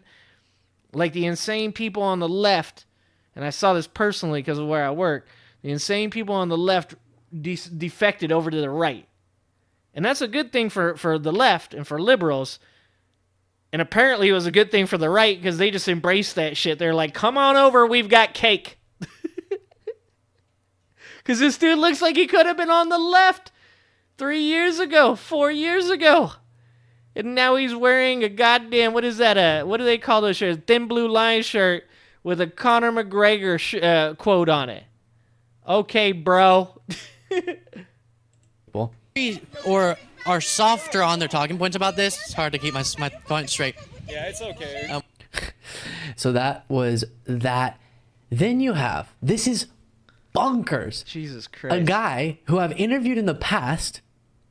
This is, now we've left the two other people who were, dedicated to preventing me from doing interviews. We said, let's go somewhere really different. So we went to the other side, and now we're at the Marriott, away from the CVS. And a guy who I'd interviewed in the past, it just so happened this particular interview got a lot of attention. It's with this individual. And he was unhappy. He was also at this thing. He was unhappy with me. Dude, you can't make this shit up. It says Putin Trump 2024 on that crazy ass man's cardboard sign. It says Putin Trump on it. And the hats. They always got big hats. What the fuck is going on? I just don't even know what to say, guys. Like, when we started doing this live stream, when did we start doing this? Like 4 months ago, 5 months ago? It seems like so much longer ago, but when we started doing this this live stream, you guys know where I was. I was trying to reach across the aisle. It was like 2 weeks ago. I was still trying to appeal to conservatives. I'm still trying to appeal to conservatives, to real conservatives, to people that haven't lost their goddamn mind. But damn it, man, conservatives, you got to do something about this nastiness, this craziness, this fear, this anger that's going on in your party. Like, I want to be magnanimous. I want to say that there's still enough people on the right that still are intellectually still intact, that we can still have a conservative party. But it's like the house is on fire and we're just standing outside the Democrats are trying to put it out with the hose. Like, you guys got to help out. You got to grab a hose too. You got to grab some buckets. You got to throw some water on the fire. Because this shit's getting out of control. That man has a Putin Trump 2024 sign. Holy shit. Because, and this is pretty stunning that this could happen based on interviews that are conducted on the show, or videos that are released on the show. He was recognized in a bar from the interview he did with me and confronted about it because of what he was saying. Snap. Which, as a reminder, his interview ended with this. I think Joe Biden is an illegitimate president. I think the election was stolen, and I think he's going to be killed for his treason. So, woo! I don't even know if I can have that on my show. We might be tempting the YouTube wrath again, folks. Guys, if you don't see my channel next week, we know why. I didn't say YouTube. I didn't even do it. Luke Beasley's going to get me banned. God damn it, Luke. I already fought for it once. Yeah, exactly. Ask Bucket. Bucket's got lots of buckets. You can't... This is what I'm saying. If you're going to say some shit like that, then you deserve to have people come up to you and call you a loony, okay? You deserve to have people think that you're crazy. freedom of speech exists, and I believe it should always exist, but freedom of speech does not mean freedom of consequence. It just means you get to say whatever you want, and if somebody else thinks you're fucking crazy, they get to tell you you're fucking crazy. Like, what part of you saying that Joe Biden should be unalived, deleted, is acceptable? What part of that makes you immune to criticism? That actually does the opposite. If somebody said that Donald Trump deserves to be deleted or unalived while he was president, and then they were somewhere and someone confronted them about it, I'd be like, yeah, because you said that. Because you said that.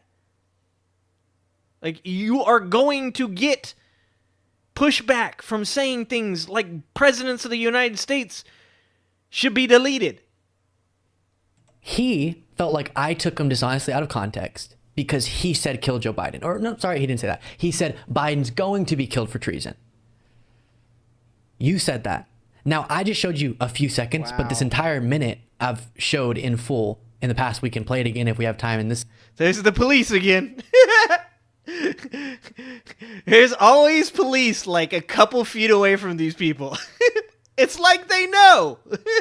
Segment where I'm listing off Democratic policies that I think are good, and then he just randomly goes, Biden should be, killed for treason. And so he was recognized at a bar, got confronted, so now he was unhappy with me for that, feeling like I wronged him somehow. You said that, though. I didn't make you say that. You said that. I'm sorry that you said that and agreed to be on the camera when you said it. I don't know what to say. Obviously, it's notable, and I'm going to show people that there's a belief out there that Biden committed treason for not stealing the election, but they believe he did. So then this guy also made it his mission. Now we're at a whole different location, and we still have people trying to prevent us from doing interviews. And here, you'll see him in the back. He'll put up a sign. He had a little protesting sign made saying, Luke Beasley, don't edit this. Which, heck, I'll show his full interview in a moment, or that full clip. But people don't understand. You're just hearing yourself and you don't like it. That's it. Yeah. I'm not editing you. That was what you said. I don't know what to tell you. He says execute drug dealers. Is that something you support? I've never heard that. I've never heard him say that. Oh, this is interesting too. This guy is saying that Trump never said execute drug dealers, because I'm asking him about that stance that Trump has. But we're going to be asking everyone who sells drugs, gets caught selling drugs, to receive the death penalty for their heinous acts.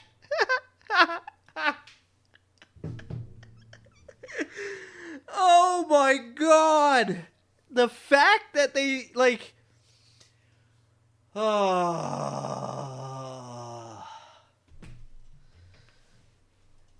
Do you guys remember a time? Do you guys Pepper Farms remembers, okay?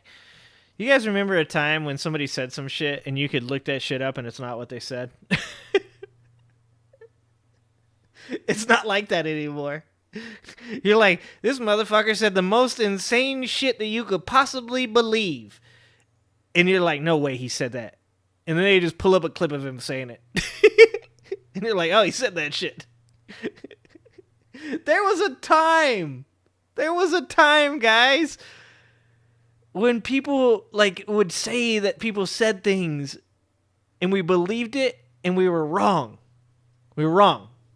Because then it would come out, no, that's taken out of context. No, that person didn't even say that. Not anymore. People just say crazy shit. And literally the internet exists so you can just bring up the receipts. Dude. Oh, man. I just don't even know what to say. You know what? I'm gonna say this though. Shout out Wes from the Gray Pill podcast. Wes is I don't know if he's a Trump supporter. I know that he's a conservative, and I know that he's defended Trump stances before.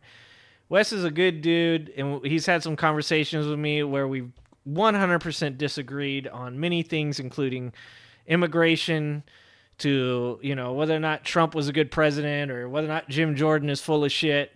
But you know what? He's always very cordial. He's always, he called me bald. He makes fun of me at least a couple times per podcast. But he's a good dude, and he has a conversation, and he never gets triggered to the point that he says crazy shit like that Biden should be deleted. He doesn't. And maybe that's just because he's talking to me. I don't know. I'm gonna give the guy his respect. I'm gonna give him his flowers. You guys can watch that episode last night. You guys should go over to Gray Pill Podcast and give him a subscribe and a like, anyways, and watch that video from last night. But it was me and Wes and Damien, Gray Pill, a couple ladies, Pinky and Friction Vixen. If you guys want to watch that, but we talked about border control. We talked about the Speaker of the House, and I was probably the most worked up person on that panel, to be honest with you. Everybody else was doing a great job, and we had a good conversation. These people, they're not good people. These people on this show with Luke Beasley, these aren't good people. They shouldn't be applauded for their points of view.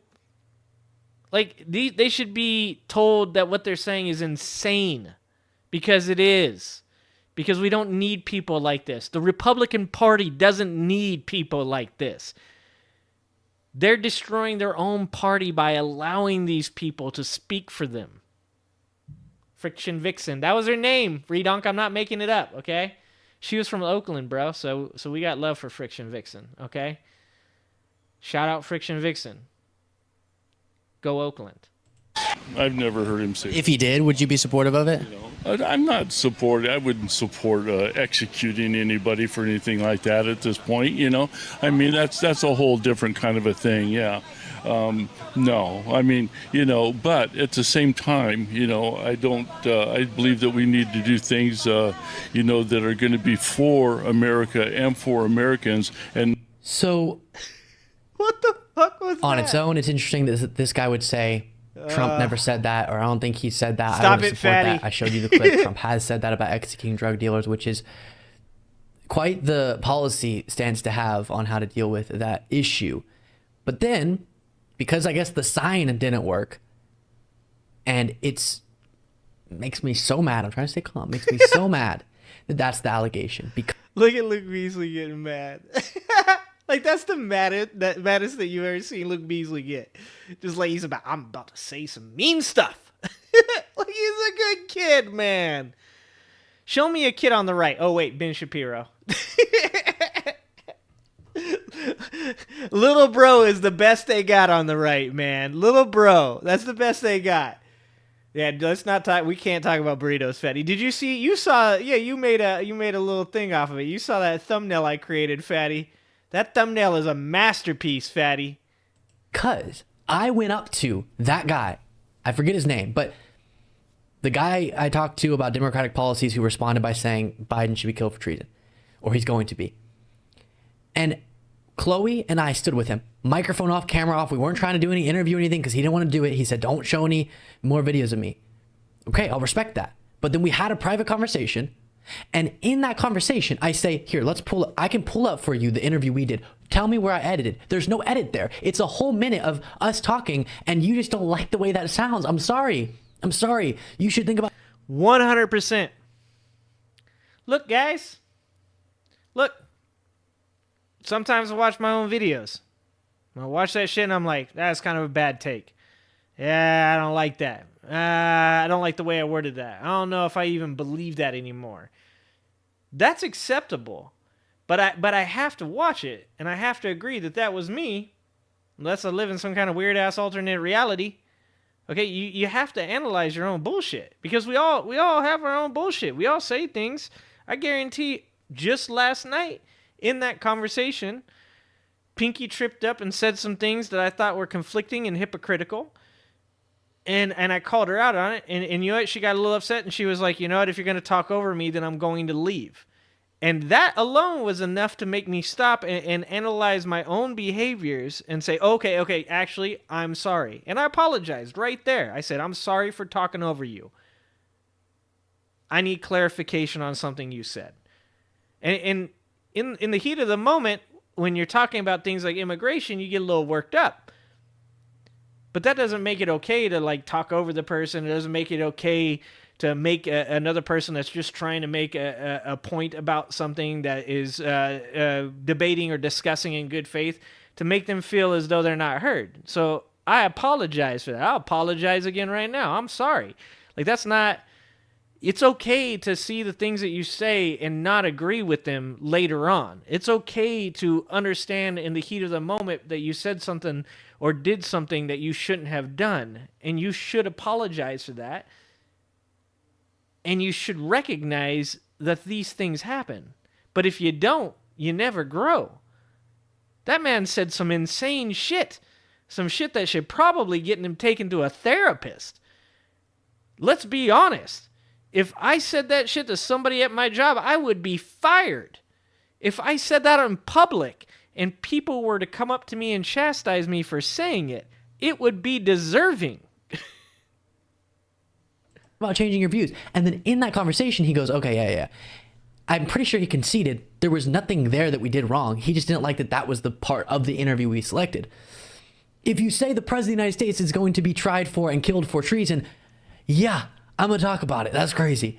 And then in our conversation, I'm getting so hyped up. He said, but I do think Biden should.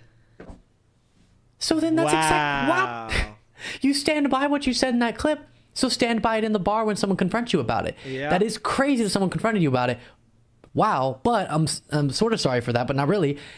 If you're so able... I disagree with Luke. I don't think it's crazy. If you say stuff like that, people are going to talk to you about it. If people want to talk to me about my point of view and they see me in public, let's talk about it. I'm happy to give my point of view. Like, these are my points of view. These are the things I believe. Some of them may be right, some of them may be wrong, but they are the things I believe. Able to stand by it here in this conversation, stand by it there too. It really is like I'm holding up a mirror to some of these individuals and then they get mad at me for holding up the mirror. Right? It's you being reflected in the mirror, sir. And so then here, the same guy gets someone else to run a note to this individual I was interviewing that said, don't interview with me, essentially. There's the cop. Look. Damn, there's like 5 of them. Is it going to say something about editing? Look at them. There's like 5 of them. They know what's going on. Is that the end? We're done. Yep. So yet another interview cut off because of that, which... I like that these people need somebody else to tell them this. Like, you're in the middle of an interview where you don't feel threatened, you don't feel like this is going badly for yourself, and then somebody else brings you a note that says, hey, this guy's actually a liberal, and he's going to put you on YouTube, which he's already told you he's going to do. You know you're on, there's literally a person with a camera right there. You thought you were going to get your 15 minutes of fame with the Republican Party by a dude that's asking you questions that are pro-Biden? And then you're surprised when somebody brings you a note and says this dude's a liberal? And then you wonder why people think you're stupid. Then you wonder why people come up to you at bars and challenge you on your opinions. It's because you are stupid. Nothing bothers me more, honestly, than this. Truly. If you put a camera in my face, and as long as you don't make me look like I said something I didn't say, great. I'm proud of what I have to say on politics. 100%. So many people, it's like they forget they were on camera and say things that I guess they're not proud enough for the world to see. If you don't like how you sound in a respectful conversation, I'm not doing any of this. Like I said, I'm not doing any of this. Let me provoke you. Let me get in your face. You've seen all of these interviews. I always want to stay respectful. If you don't like the way that you appear or sound in a respectful conversation, I can't help you with that. But again, I'll show you what it looks like in just raw form. The only reason we trim these interviews is for an obvious reason. To fit this all in one segment, I have to show you here's one of the topics from this one. Here's one of the topics from this one. I can't show you the whole whatever. Some of these turn out to be 8 minutes of discussion because of time. So I can show you multiple people, multiple points of view from these rallies. But never is there meaning distortion. Is there kind of like a squishing together of clips that make it seem like something else was happening than it was. And that's what really bothers me because I make an effort to do that. That allegation irks me. But then you have this, a conversation that I did get uninterrupted, which was wonderful in a little spot that we had that people hadn't found me at. Would it be a deal breaker for you if someone said, for example, terminate the Constitution? Absolutely. Can I read you a message of Trump saying that on True Social? What did he say? Here, I'll read it real quick. Let me see if I can get it pulled up. Here, you can read along with me. Sure. You sure Trump said that? So here's him on True Social. And right there, he says, a massive fraud, talking about his belief that the election was stolen, of this type and magnitude allows for the termination of all rules, regulations, and articles, even those found in the Constitution. Hold on. Before you So say terminating all... Okay, this guy's going to say, he's going to say, you sure it's not edited? He's going to say, how do I know that Trump said that? Even though it comes from Donald Trump's account on Donald Trump's fucking social media site. This man, I guarantee you, is about to say, how do I know it? How do I know that? Or he's going to say, that's not what he meant. That's the backup. Plan B is he says, well, that's not what he meant. The stuff he said in the tweet isn't what he meant. All the parts, even of the Constitution. No, I don't agree with that. Oh! So if that was a deal breaker, then why isn't that something that really makes you question supporting him? Well, it's a good question. I mean, now you have started me questioning that. I mean, I haven't seen Holy that. shit! If that was from Donald Trump. Oh, there's the question. That's the question. He's got me like 96% though. I think he might be having a breakthrough. Dude, this is what we need. We need more positive shit where these guys, I need to see some good stuff where these guys recognize that they're going crazy. I need to see more people seeing tweets from Donald Trump saying, just get rid of the Constitution, and going, you know what? No, I don't like that shit. I don't support it. That'll bring back my faith in the American people. When do you guys get out and do that shit? I'm too busy on my other shows. I don't have time for that. But when do you guys do that stuff, okay? What happens if we remove Trump and Biden from the picture next year? What are all these people going to do for fun? No, that's a great point, Redonk. You know what's going to happen? You know what's going to happen if you remove Biden and Trump from politics right now? All of these people go back to being crazy somewhere else because Donald Trump is the catalyst for why things are as nuts as they are. People found Donald Trump, and he is, I'll be honest with you, he's charismatic to these people. Not to me. I don't find him charismatic. But to these people, he's obscenely charismatic. He is the cultiest of cult leaders. And if he goes away and you're left with Nikki Haley, if you're left with fucking Mom DeSantis and Mother... Where's all their energy going to go? That's a good question, Redon. We should harness that shit. We can probably make some money off of it. They're going to go back. You know what they're going to do? They'll go protest Beyonce. Good call. Or Taylor Swift, bucket. They'll go protest Taylor Swift. That's what'll happen. You know what they're going to do? They're going to go back to rage watching Fox News. That's what they're going to do. When Donald Trump is no longer around, they're all going to sit in front of their TVs raging to Fox News just like they used to do. They're going to go back to the station that they shit on and they talked all that trash about. They're going to come back like an ex that cheated on their girlfriend. They're going to apologize. They're going to cry. They're going to say they know they were wrong. And then they're going to sit there and jerk off to Chris Hannity. That's what they're going to do. President Trump, I'll look into that. Yeah, definitely. If you look, just Trump terminate the Constitution, you'll see that photo. As far as I was aware, he was all about the Constitution, family, God, guns, what our founding fathers strive to. So the crazy. He said God. Do you know that Donald Trump, in a poll just recently, Republicans said that Donald Trump is the most religious of all the candidates? They put Donald Trump above The Handmaid's Tale. How could you put Donald Trump as more religious than Mike Pence? That is how insane these people are. These are the same people that said Donald Trump carried California and New York. Like, even the most conservatives of conservatives don't believe that, okay? They don't believe Donald Trump won California. They don't believe Donald Trump won New York. They hate California and New York because of how liberal they are. Even the most conservative of conservatives would say that shit. Like, that's insane to say that Donald Trump is more religious than Mike Pence. He's not more religious than me. And I'm not religious at all. Craziest thing is my audience is probably more aware of what Trump is doing and saying day to day than a lot of his own supporters who say he's incredible. I would not say I supported someone strongly unless I knew kind of what he's been up to. Yeah. Yeah. But Luke, you're intelligent. This is my problem, is I give people too much credit. And I think, well, maybe they just misunderstood some stuff. Maybe they just only watch Fox News. Maybe they just need to be told about these things and then they'll change their mind. Nope. I'm becoming more and more disenchanted every day. Every time I watch this shit, I just get worse and worse. And it's not just watching Luke Beasley when people, you only watch the left. No, I watch Fox News. I watch Forbes, and I watch Trump just speak for 2 hours straight. Please, God, that's just like the worst thing that's ever happened to me. I literally watched his rallies.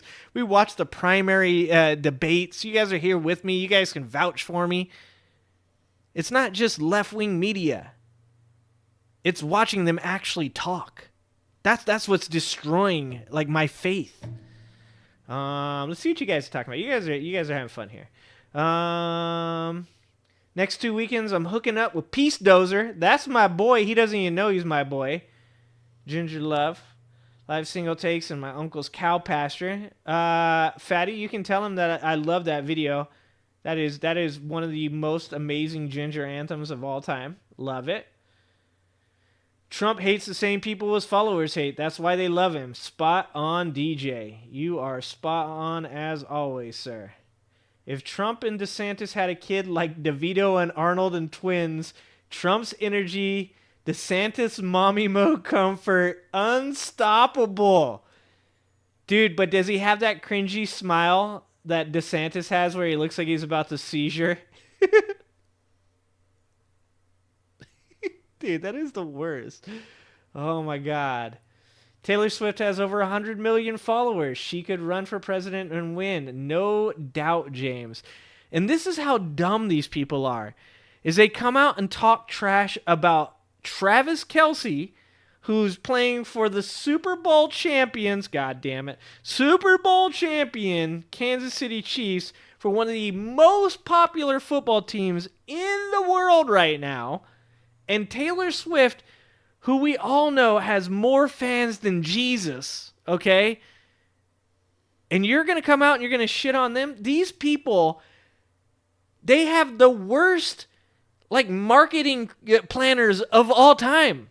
And they're just like over there just bam, bam, bam, just shooting themselves in the foot over and over and over again and going, look what they did to us. Look at how bad of victims we are. Like, you do it to yourselves. I just don't even know what to tell these people. You don't want young people to vote because you know they don't like you, and then you go piss off their messiah. These people don't even know what a Swiftie is, okay? Tay-Tay could be a threat. That's true, Redonk. That's true. Let's see. Yeah, DeSantis is done, dude. I feel bad for DeSantis. Travis Kelce for VP? Dude, I'm down. I'm still mad about that Super Bowl, though. Or what she's been up to. And that is what so many individuals who support Trump, ride or die, don't do. They don't even know big things Trump has said, like terminate the Constitution. You had to hear about that somewhere, right? Right. Or the guy I talked to previously who said he didn't realize Trump had called for the execution of drug dealers. You're at a Trump speech. He probably said it at that speech. He said it at his announcement speech, which is where the clip was from. Did you not watch his announcement for his candidacy speech, but you're a supporter? What? Once again, these guys remind me of football fans. They remind me of the types of people that go to the game and then don't pay any attention to the game, right? Like, they're there for the atmosphere. They're there to wear the jersey. They're there to be recognized as being a fan of the team. But they don't really care, you know? It's like going over and watching UFC at your friend's house. You go there, you want to watch it, you're interested in the fights, you love the fights, and all he wants to talk to you about is his relationship. All he wants to talk to you about is what he saw on TMZ. This is none of my friends. My friends watch UFC, okay? They care, all right? I'm just saying, there's always that dude, okay? I go to my boy Raul's house, we watch boxing. He likes boxing, okay? But what I'm saying is these people exist, okay? You go over to watch a football game and they just talk your goddamn ear off the whole time. You're emotionally invested in 3rd down and 16, okay? They don't understand. There's just a big difference between people who actually give a shit and people who don't. And that's the dude that don't hear a goddamn thing being said at the Trump rally. Or so many different things. A lot of the Trump supporters I talked to weren't aware of the Mark Milley comment, and on it goes. Okay, so let's go back to this guy. Let's see if we can find where the dishonest edit was that took him out of context, okay? Tell me 3 Democratic policies that you support. Inflation Reduction Act, American Rescue Plan, the Infrastructure Law, the PACT Act, the Chips and Science Act. I think it's good that Biden pulled out of Afghanistan. I can go on. No, I get it. Okay.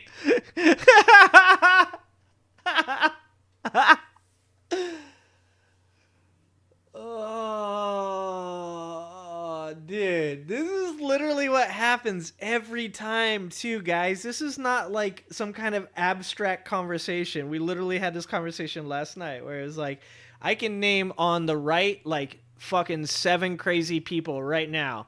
Name 3 people on the left, and the first person says AOC. Okay, you may not like AOC, but she's not dumb. Okay, you may think that she's fiery, that she's young, she's immature, but she's not dumb. And that's what this dude said. He said she's dumb. Like, if you believe that shit, you're just hateful. She's not dumb. I don't even agree with everything AOC says, but I don't think she's dumb. She's actually incredibly intelligent. And if you look at what she's done over the last 3 years, she's also incredibly politically savvy.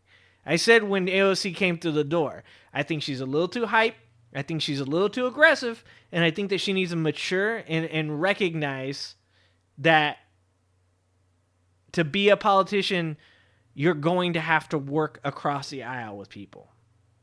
Okay? Like, it is insane that you can see these conversations repeated over and over and over again with the same results. Name things that you like. I like this, I like this, I like this, I like this. And the guy just is stunned. Stunned. Okay, would you like to talk about the pullout of Afghanistan? Why did you feel bothered that I just listed policies I think are good? Because I think it's great that he lowers prescription drug costs. You don't know enough about those policies. So one of them in the Inflation Reduction Act is capping the cost of insulin for Medicare recipients at $35 out of pocket per month. And I think that's really good. I don't think seniors should be having themselves price gouged. And then also now Medicare can negotiate drug prices. They rolled out the first 10 medications they're going to negotiate. This man, he ain't yet. So now Medicare will negotiate drug prices. I think that's really good because of Joe Biden and Democrats. I think Joe Biden is an illegitimate president. I think the election was stolen, and I think he's going to be killed for his treason. So my message is, if he's watching this, sir, or if the Trump supporters who interrupted my interview are watching this, we're in there. What's unfair about that? 1 minute and 6 seconds. You're not proud of what happened for 1 minute and 6 seconds of our conversation, unedited, raw, as all of these that I show you are. He's full of shit. That's because why. if you'll give me a minute and 6 seconds, even if someone else is also there debating with me, maybe I'd like another part where I made a really good point about something else to be in there. But as long as you're not twisting my words or splicing it up, all right. I'm proud of what I have to say on politics. Apparently he's not, because like I said, he was confronted about saying this, and then in our private conversation said it again. So it's really ridiculous. And then here is my conversation from the moment that record was clicked with the guy who was the first one we talked to, and the 2 Trump supporters interrupted. I'm Luke, by the way. Hi, Luke. Nice to meet you. All right, so we are here. Trump's currently speaking, I think, right? He's speaking right now. And what brought you here? Just to support the president. And why do you support him? Well, By the president, you mean? Trump. Okay. Yeah, he's still the president. Holy shit. Like right now, he's the president? See, guys.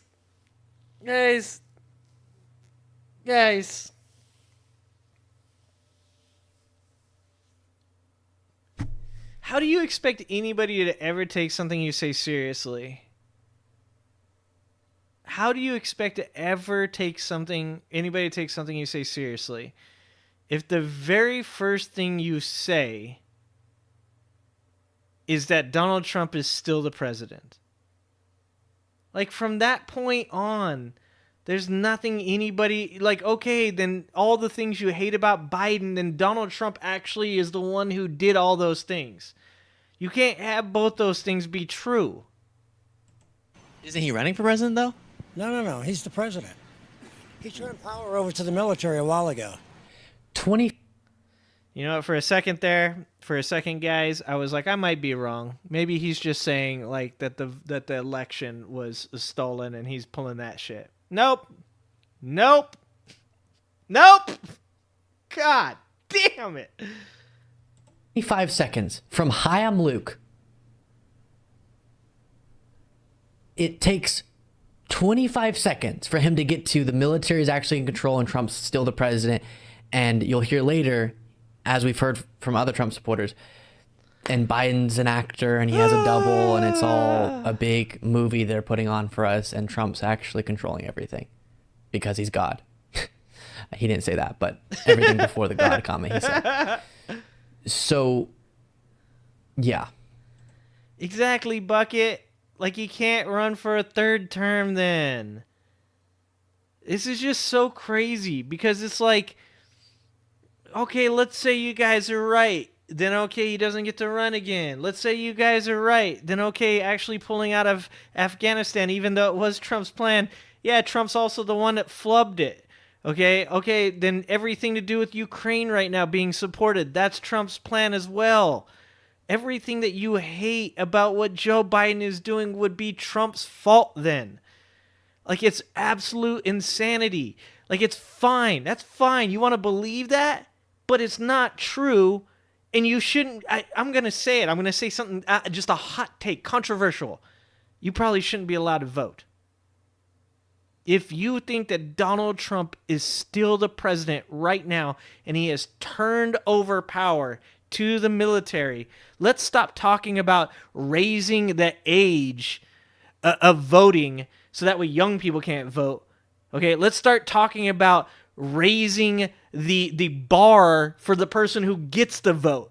Because if you think that Donald Trump is still the president because he turned over power to the military, yet you're also saying that everything that the president right now is doing is also really bad, you shouldn't get the vote. You shouldn't get to vote. You shouldn't get to vote if you voted for Mitch McConnell. You shouldn't get to vote if you think that Donald Trump is the president right now. Let's stop talking about taking votes away from women and taking votes away from young people, and let's start talking about taking votes away from people that believe crazy ass shit. Jonestown's was thing. I'm just saying it can happen again. Y'all just go somewhere else. Buy an island. Build a couple walls. You guys love walls. Build that wall. Build that wall. But I'm taking him out of context. You don't know? No, I don't know that. You don't know any of that? Wait, what is... Let me show you something. Explain it. Okay. The forefathers, who were brilliant, obviously, set in place. If the president at the time felt that the country was compromised, then they set into place the Military Justice Act. It's a law. You can read it. It's 13818. I'm not going to lie. I'm impressed that he has notes. And it's old school, too. He didn't pull that shit up off his phone. He straight up legitimately had some note paper in his pocket. I'm not even mad. I'm pretty impressed. Redonk says it don't work that way. Everyone gets to vote. There's a wacky boomer lady on the left. That's this guy's yin to his yang. But Redonk, Show me all of the videos that exist of all of these crazy people on the left that are saying the same shit that he's saying. Like, show me the massive amount of videos that I can find on any given day. Like, I can just Google, like, one word, and Google knows what I'm looking for. Just finds it. And I'm even saying, I'll even give you this, Redonk. If that lady's as crazy as this dude, she don't get to either. And I'd also like to say, it's a hot take, Redonk. It's a hot take, okay? I'm just saying these dudes are always talking about, I'm saying that these dudes are always talking about raising the age of voting. These are men that believe that women shouldn't have the right to vote. Like, I say that if you're going to say dumb shit like that, then I get to say dumb shit like that. If you're batshit crazy, you don't get to vote. That's where I'm at with that.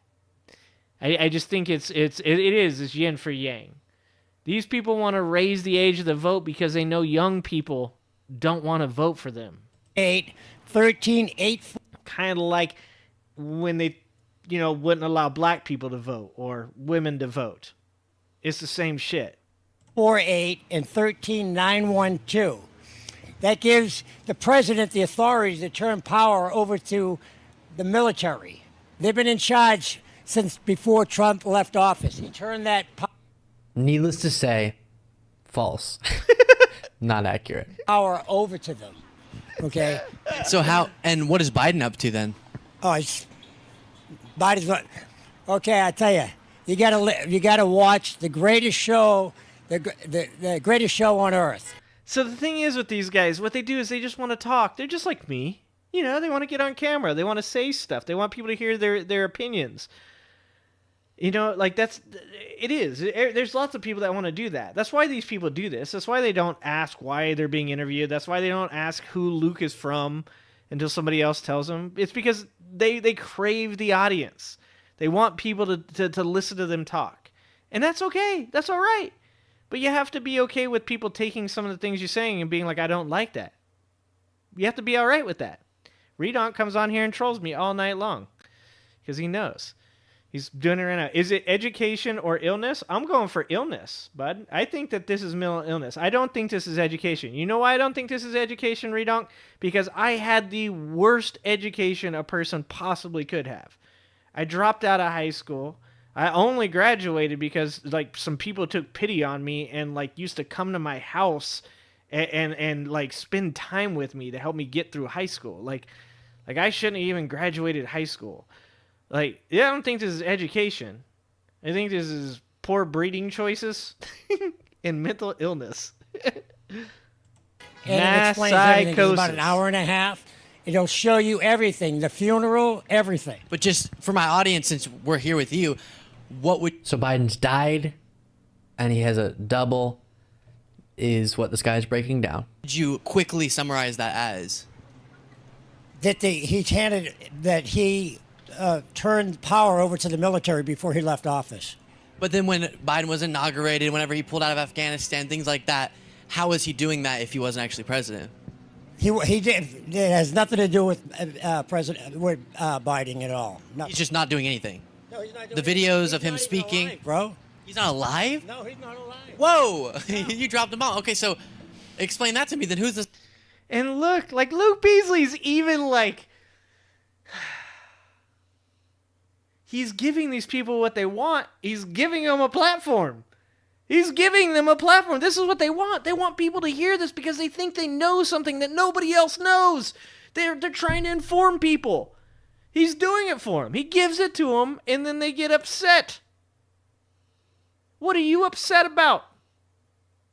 You got a platform. You wanted to talk about it. You clearly couldn't stop talking about it. What are you upset about? This guy that we keep seeing speaking and stuff. Those are what they call doubles. So you know how Hollywood is very good at doing stuff like that. Just take a look at the side profile with the wrinkles here and stuff like that. Biden is no longer president. You watch The Greatest Show on Earth, and you will see his funeral. You'll see the military. The military has a certain way of burying a president. He's gone.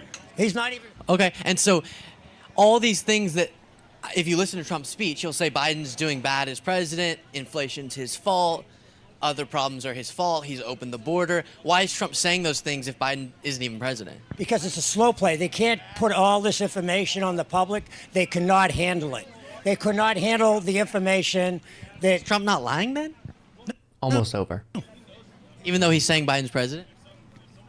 No, he can't divulge what's going on. They have a plan. When he turned the power over to the military, that was a plan. Holy they have all the names, they have all the numbers. They know everybody. What's up? This is where he gets interrupted. And that's where it got cut off. Yeah. This is like... And then he looks at me. Look at that look. Look at that look. Oh, guys, this isn't real life. Someone broke the Matrix. Oh, dude, Redonk, you did this. This is your fault, isn't it, Redonk? This is your fault. You broke the Matrix, didn't you?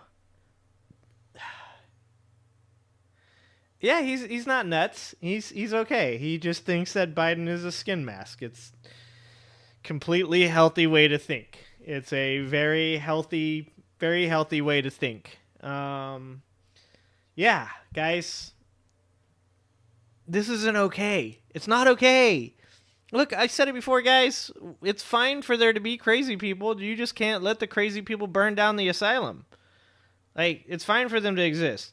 It's fine for them to be collecting that paycheck from the government that you know they all collect while they talk about hate and socialism. But I'm gonna stay on this one, Redonk. I'm just saying, if they don't want to let young people vote, maybe we don't let them vote. That's all I'm saying. It's called a slippery slope. In disgust. So, to the guy who pulled him off camera, the lady who was also giving us trouble, to the other guy who said someone's gonna F you up here for doing these interviews. Let's see. To the entire crowd that said, "Get the F out of here," who was standing at the street corner after these people told him who I was. Oh, Jesus Christ. What should I have included? That was it. What do you feel like I left out that took away the meaning of what he was saying? Now, the other criticism will be you pick the crazies. Again, I guess you can only know if you go with me to these things, but take my word for it. It's not hard. This was the first interview we did. We walked up, "Hi, I'm Luke," and that's what played out.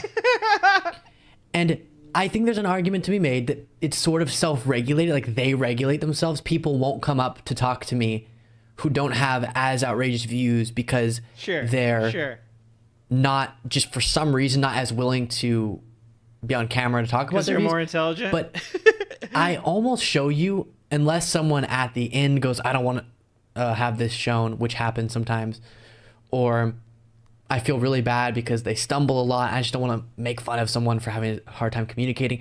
But pretty much all the interviews I do when I go to these, I at least show you a moment from, here's kind of what they had to say on this, here's what they had to say on this.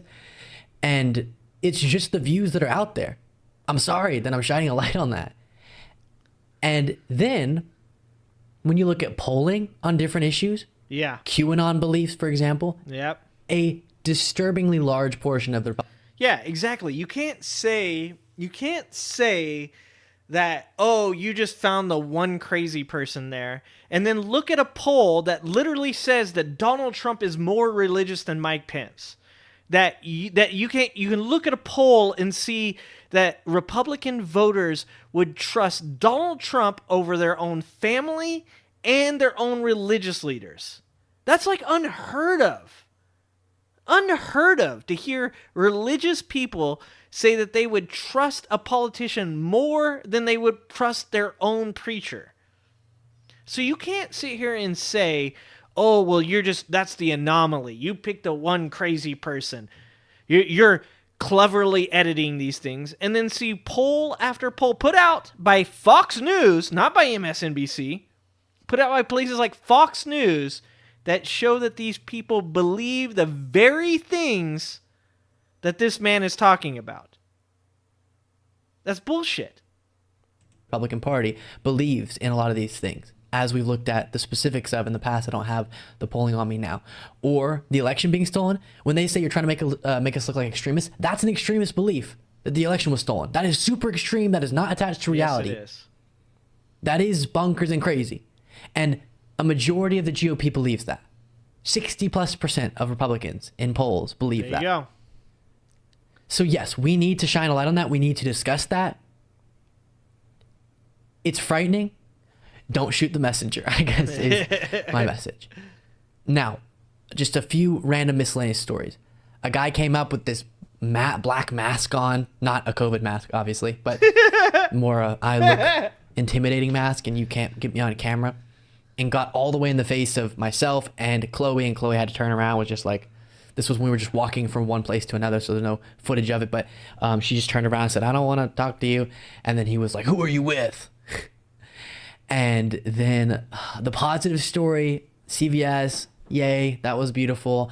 On the way there, a couple in the airport watched the show, again, positive, super sweet. On the airplane back, an individual watches the show, so amazing. Just a great way to kind of feel better after a really negative experience. So thank you to all the individuals that I met during the journey. And yeah, that's it. So again, apologies for just the way I delivered that, but so many things came of that experience. Man. Some concerning comments, and it's calling into question if it makes sense.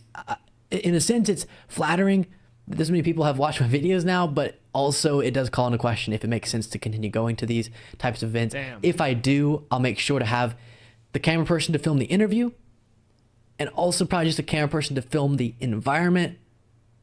That's a good so call. that I can capture some of these more concerning moments if they happen, and also maybe someone to act sort of as security, as people have suggested. Dude, I got you back, Luke. Give me a call, bro. Like, I will go there. Man, I am 43 and I have probably a bad hip. But I will run security. I would be happy to do that. That is, like, you're going to come after young people like that, dude? These people are cowards. Let's just be honest. Like, these people aren't anybody that scares anybody other than other crazy ass people. Like, the only people that they're able to like bully is kids, dude. That's it. That's the only person they're bullying. And the reason I don't like that idea is because the more people and security and all that, then it feels less comfortable, and I like to have a sort of casual, comfortable conversation, not this whole production. And that would go away if there were all these different people, but it might be necessary, or I might have to at least decrease the amount of times we go to these events, because obviously I don't want to be unsafe, but I especially don't want someone like Chloe to be unsafe. People reacting negatively to what I say at her and getting all in her face and saying she's going to get effed up. Wow. That's just not a line I'm willing to cross time and time again. So we're going to think about it, weigh the importance of doing things like this. And again, I can't state enough or reiterate enough. There are people who go to these events to just provoke, to just get people mad and then capture them being angry. But as you've seen in any raw footage I've shown, or just any of these interactions, that's not how I deal with people. And so it really bothers me that people aren't willing to have respectful conversations, as I think is important with opposing sides. Also, Mocha's with MAGA, episode 1, we released. Similar criticism. Did you just grab the craziest parts? I, for members, lukebeaslyshow.com/membership, posted just the entire 20-minute conversation with one of the couples that I spoke to. And same experience as you saw here. So yeah, hopefully we put that criticism to rest, and wow, hopefully I haven't increased your heart rate too much by this story. Thank you so much for watching. If you want to be a part of what makes this show possible, plus get access to the full video version of the show and get a bonus. I already know, like, once again, I'm going to say it every time because we need to say it every time. If you haven't liked, if you haven't subscribed, go support Luke Beasley, okay? Leave a good comment on his videos. Tell him you love him. Tell him you appreciate him, because this poor dude, like, that's insane. That's absolutely insane. All right, we're getting towards the end here, but we got a couple more. Let's see what we got. Let's maybe we won't do the Carrie Lake. Carrie Lake's pretty long, I think. But this, because you guys know I'm in love with the Lincoln Project right now, right? You guys know that I found the Lincoln Project, and I have not stopped watching these videos since it happened. Dude, nephew nailed it. 100% Uncle Fatty. I love Luke Beasley. I'll defend Luke Beasley. I see somebody fucking with Luke Beasley, they ain't trouble. They're going to get some angry ginger action in their life. That's what I'm going to tell them right there, you know? Like, dude, he get headbutted by my bald-ass head. Go to the... Yeah, but Redonk, I think that, like, me and you, I bet you money people like me and you could go and do stuff, and no one's going to act like that. None of those dudes are going to get aggressive with people like me and you. They're only going to get aggressive with kids, man.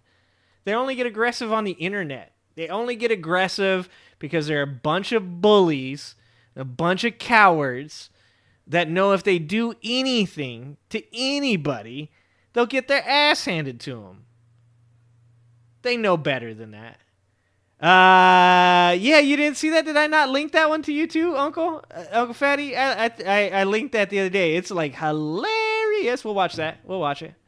Okay, we'll watch it. I'll have to cut it out of the live stream afterwards because they always give me a DMCA. But we'll watch it after this.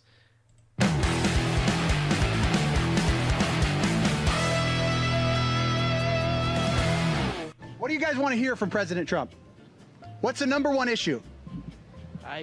Top issue. We take every little tent. We take all the big tents. We take the army tanks, the planes. We take everything. Well, I understand, but the truth is with all due respect, Congressman, you're not answering any questions. Has anybody seen silence? Why does Steve Scalise look like that? Why does he look like that?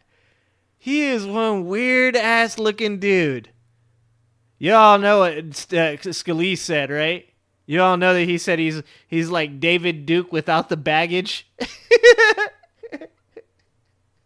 Like, who in their right mind compares themselves to the Grand Wizard of the KKK? Who does that? Holy shit, dude. Oh, man. Oh, yeah, I would love to interview some of those people, man. But I get too angry, bro. Like, I got a temper, and, like, I don't know if I'd be good for that kind of stuff. Has anybody seen Silence of the Lambs? For followers of Donald Trump, for his supporters. Whoa. Okay. All right. To go through some sort of formal deprogramming.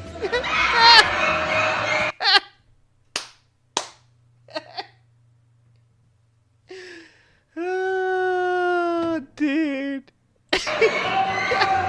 Hannibal Lecter, how great an actor was he? You know why I like him? Because he said on television, on one of the, I love Donald Trump, so I love him. Jim Jordan, that he turned a blind eye to sexual... Dude, you have to admit that Donald Trump, he was a blessing when it comes to just the craziest, like, Tourette-style shit that comes out of his mouth. He was a blessing in that manner.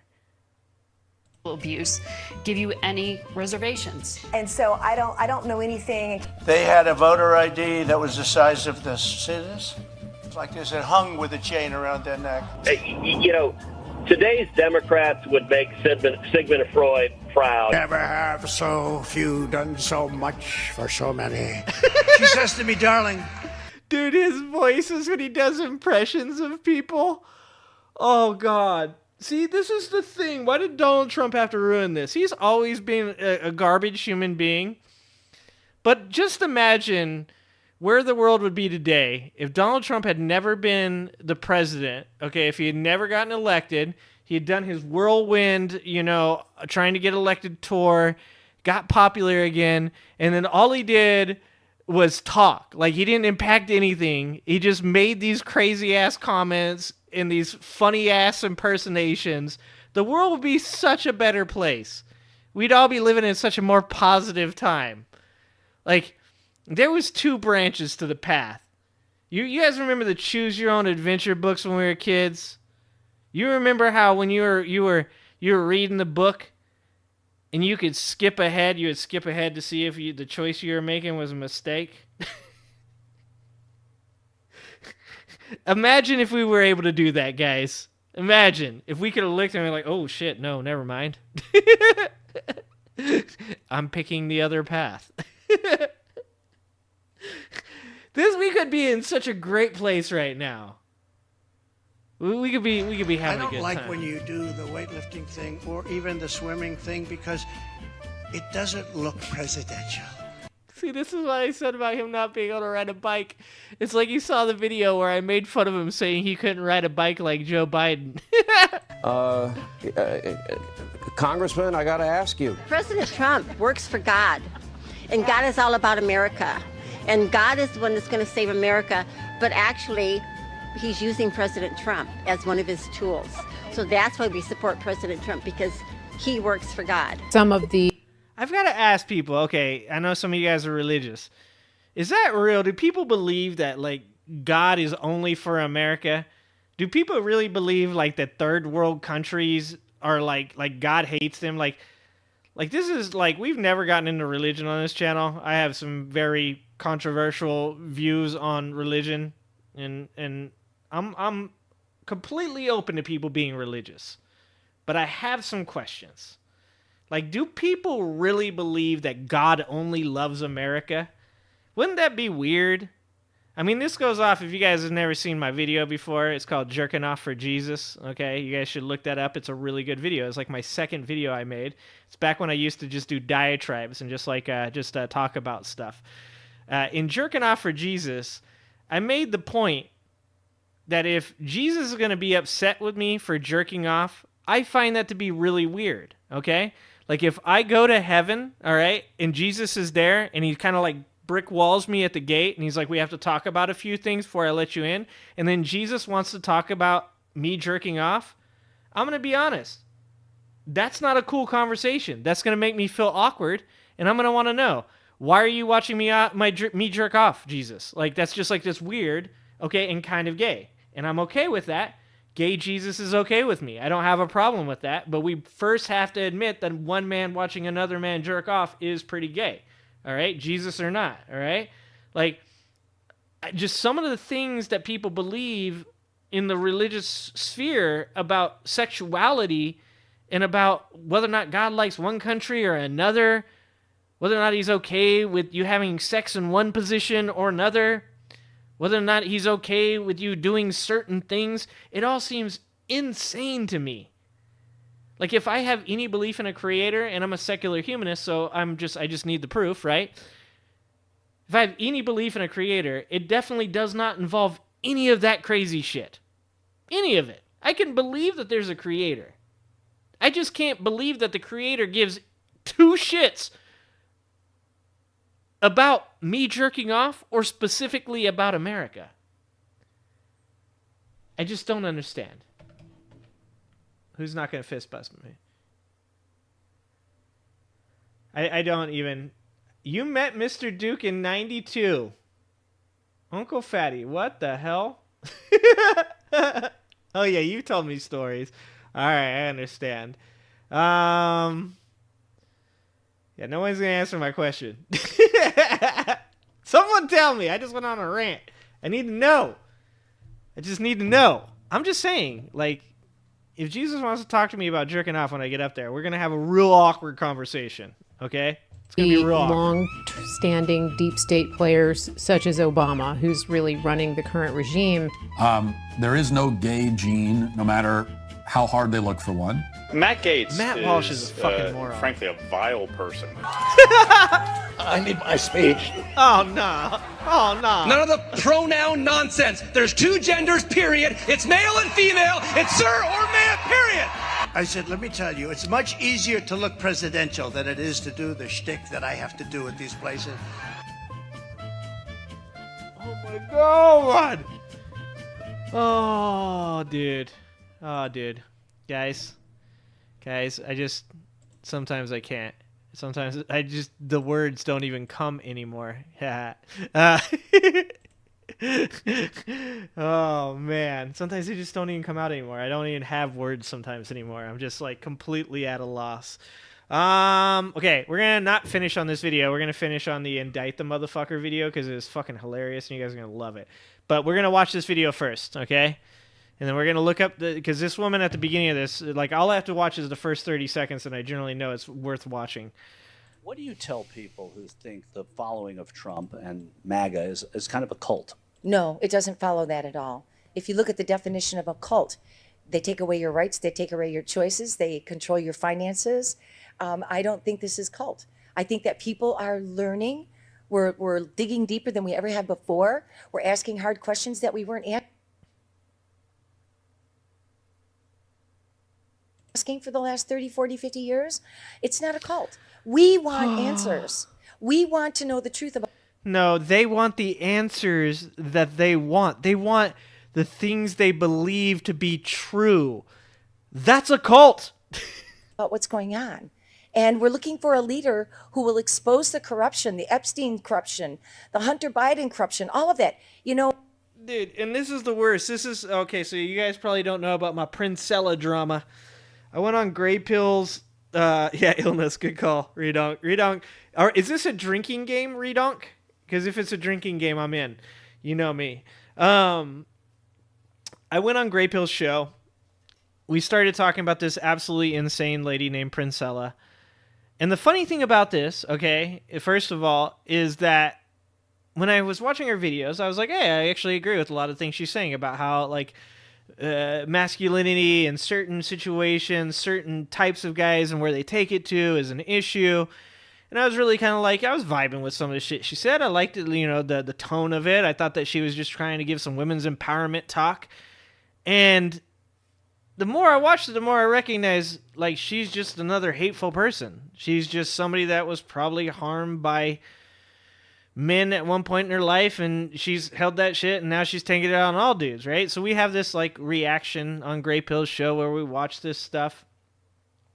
And Ruby, who is I'll Be That News, I believe is her channel. Shout out Ruby on I'll Be That News. She's amazing. You guys should go over there and like that channel as well. Super intelligent, very well spoken, Canadian. So you guys, I know some of you guys in the chat are Canadian. That's your people. She goes, see, here's the thing about, you're saying that you like some of what she says. She's like, that's the point.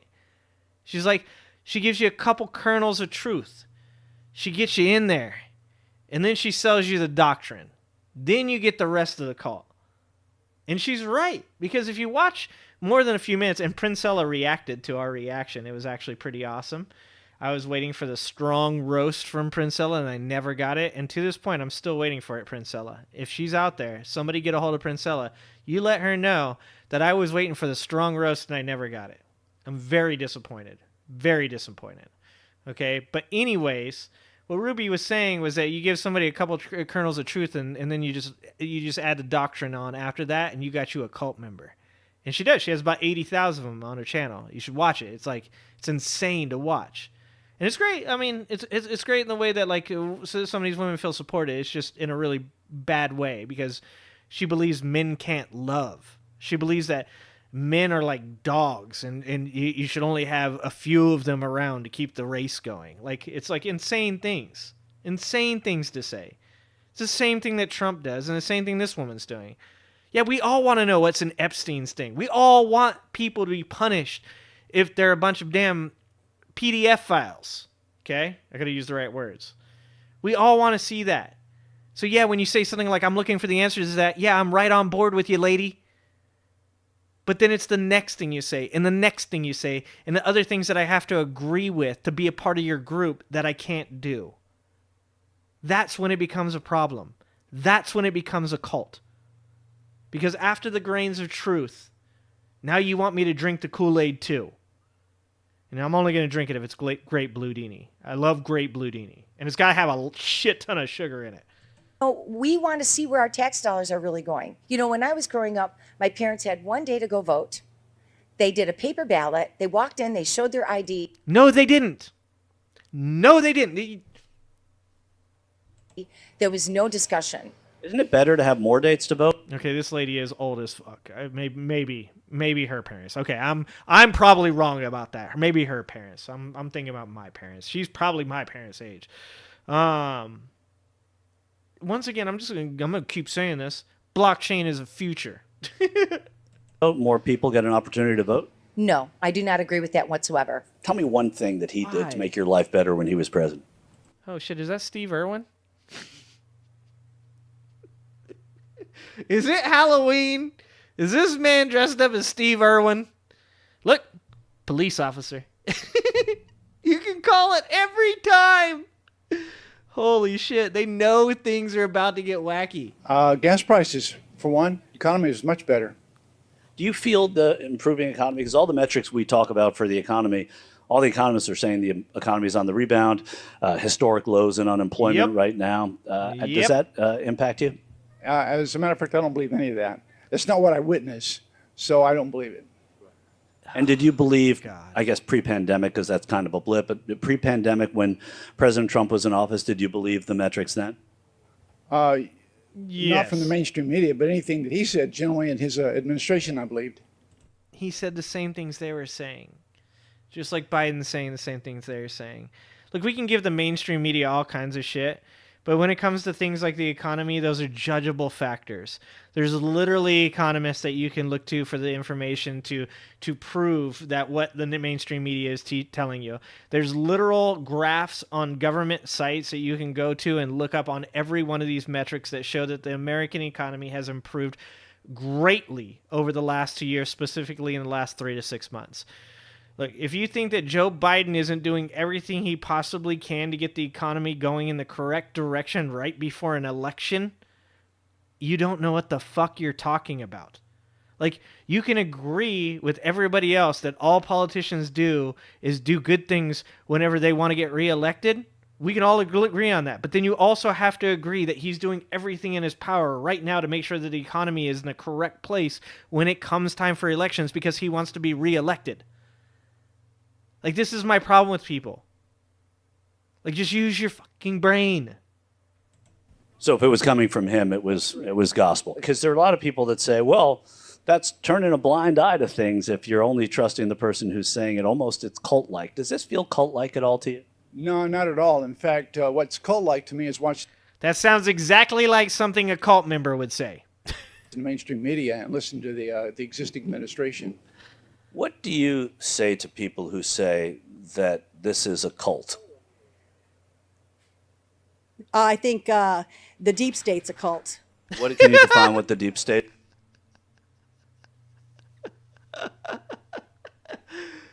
Oh my God. Tell me you're in a cult without telling me you're in a cult. Oh my God, look at this car. Redonk, is this your car? Dude, is this Redonk's car right here? Oh my God, Vietnamese Americans. This might be Angela's car. Angela, this is your people. Somebody let Angela Knight know to come get her people. Holy shit. James, hop over there in Angela's chat and tell her that her people are over here supporting Trump. She already knows that shit. Never mind.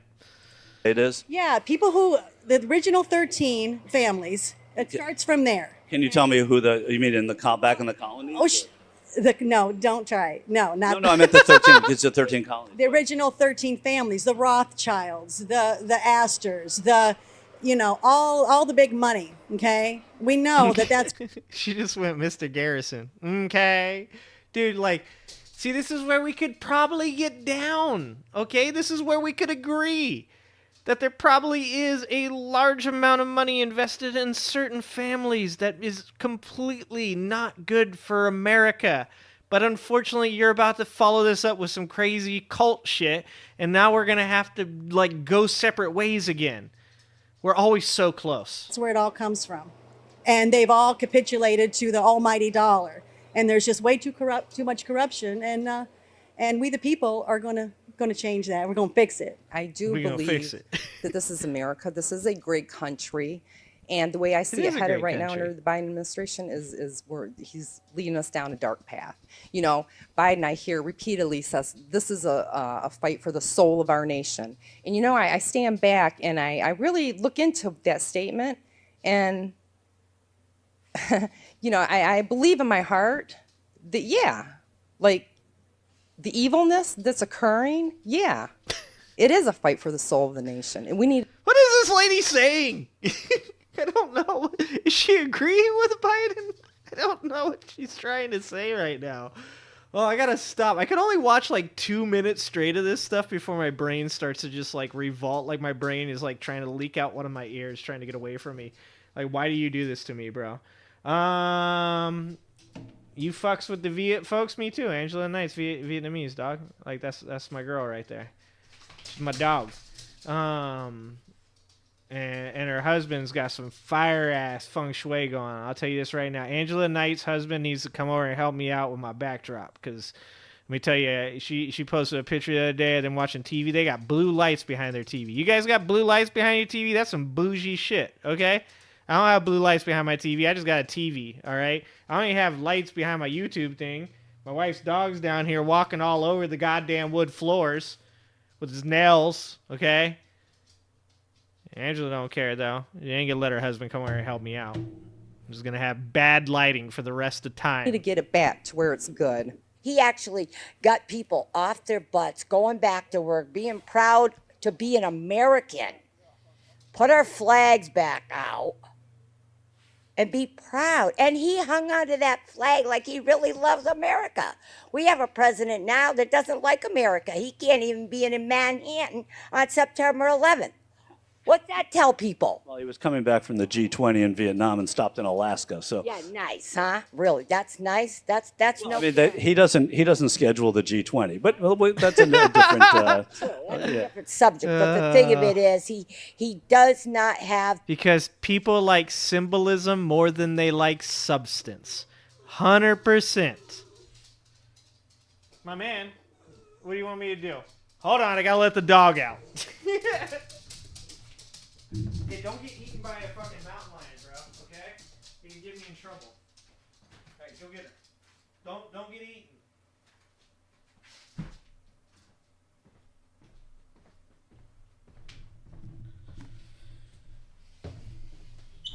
Renee, if you're still watching, your dog's outside with the mountain lions, just so you know. This is just straight up education. Yeah, I'm with you on that one. Redonk. This one, I'm going education. I'm with you on this one. All right. Let's see. Does she have anything else to say? People united. What do you tell? Like I said, these people like symbolism. They don't like substance. So what he's saying when she's come back from G20, they're like, why would you be over there doing your job when you could be at 9/11 crying? Like, that's what they want to see. I said this the other night when I was on Grey Pill's podcast. People want an American Idol president. They don't want somebody that knows how to do the job. They want somebody that looks like they know how to do the job. They want symbolism. They want a person hugging a flag and crying. They don't want a person that gets things done. That's why we never have presidents that know how to actually get things done. That's why we don't ever have people in politics that actually know how to get things done. It's because we want charismatic people. We want pretty people. We want, like, you look at fucking Lauren Boebert. She's like Sarah Palin Jr. Sarah Palin took us down the dark path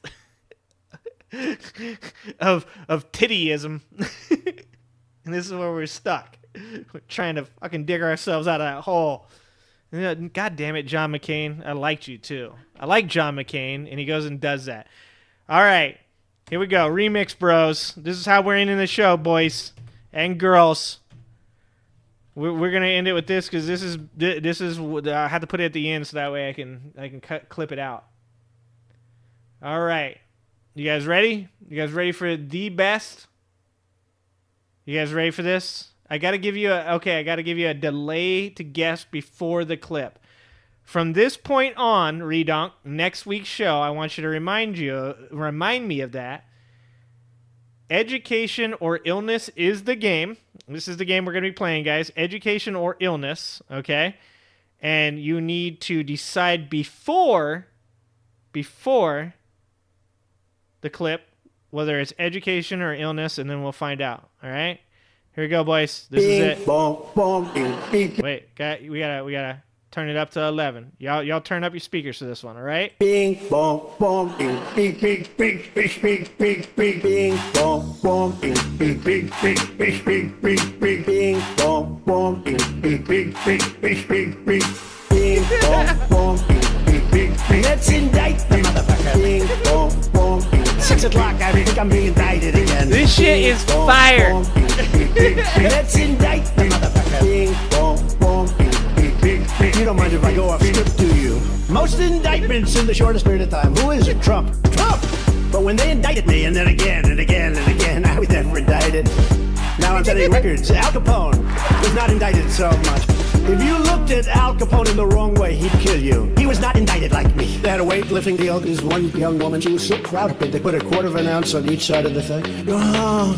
Then this guy who recently transitioned. Bing, bong, bong, bing, bing, bing. Let's indict the motherfucker. Bing, bong, bong. 6 o'clock, I think I'm being indicted again. Bing, bong, bong, bing, bing, bing. Let's indict the motherfucker. Bing, bong, bong, bing, bing, bing. You don't mind if I go off script, do you? We will immediately stop all of the pillaging and theft. Very simply, if you rob a store, you can fully expect to be shot as you are leaving that store. Shot, shot, shot, shot, shot, shot, shot, shot, shot, shot. You deserve a little entertainment. I have a problem. Everybody wants it. They're screaming, dance, dance. Bing. My wife, the first lady, hates when I do this. She said, it's not presidential. I said, yeah, but people like it. Bing, bong, bong, bing, bing, bing. Let's indict the motherfucker. Bing, bong, bong. 6 o'clock, I think I'm being indicted again. Bing, bong, bong, bing, bing, bing. Let's indict the motherfucker. Bing, bong, bong, bing, bing, bing. You don't mind if I go off script, do you? You don't hear about the American dream anymore, do you? You used to hear the American dream. The American dream, there's no American dream with Biden. I mean, the guy can't find his way off of the stage. Look, here's the stage. And this guy gets up. Where am I?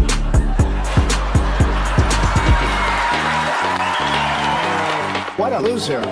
They said, sir, please don't say that. It sounds too obnoxious. I said, I don't mind being obnoxious. Bing, bong, bong, bing, bing, bing. Let's indict the motherfucker. Bing, bong, bong. 6 o'clock, I think I'm being indicted again. Bing, bong, bong, bing, bing, bing. Let's indict the motherfucker. Bing, bong, bong, bing, bing, bing. You don't mind if I go off script, do you?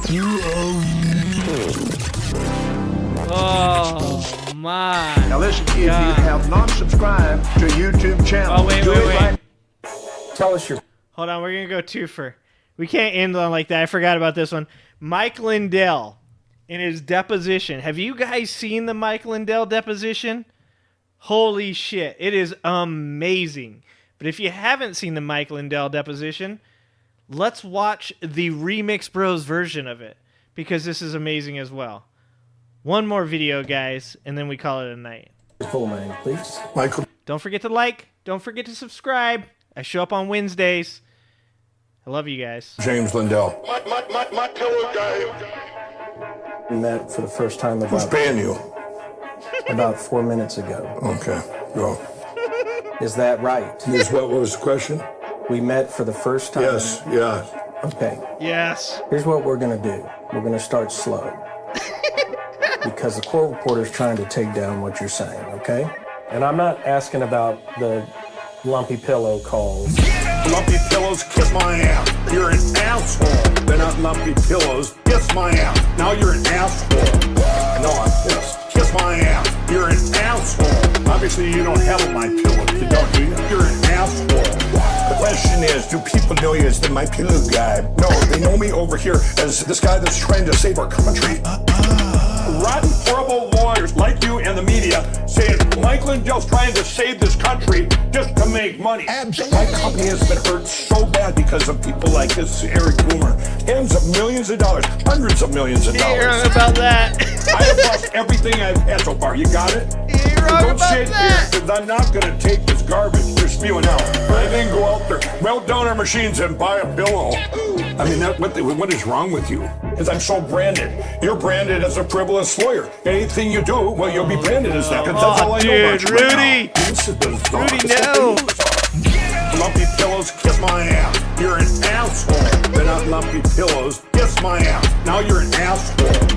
No, I'm pissed. Kiss my ass. You're an asshole. Obviously, you don't have my pillow. You don't, do you? You're an asshole. You're disgusting. Woo! Keep going. You are a disgusting lawyer. Period. Keep going. Put that in there. Scumbag. S-C-U-M-bag. You got that? Yeah, I got it. Okay, good. Keep going. I'm telling you the rules. Have you ever been in a deposition where they can't stand who you are? Go ahead. Keep going. Blah, blah, blah, blah, blah, blah, blah, blah, blah, blah, blah, blah. Wasting my day. Wasting my time. Blah, blah, blah, blah, blah, blah. Oh, If there's Greta! a way to screw you, believe me, I'm doing it. Now go ahead. Now that you got Greta's my dog, you just dude. don't worry about me. You're not out for my benefit, okay?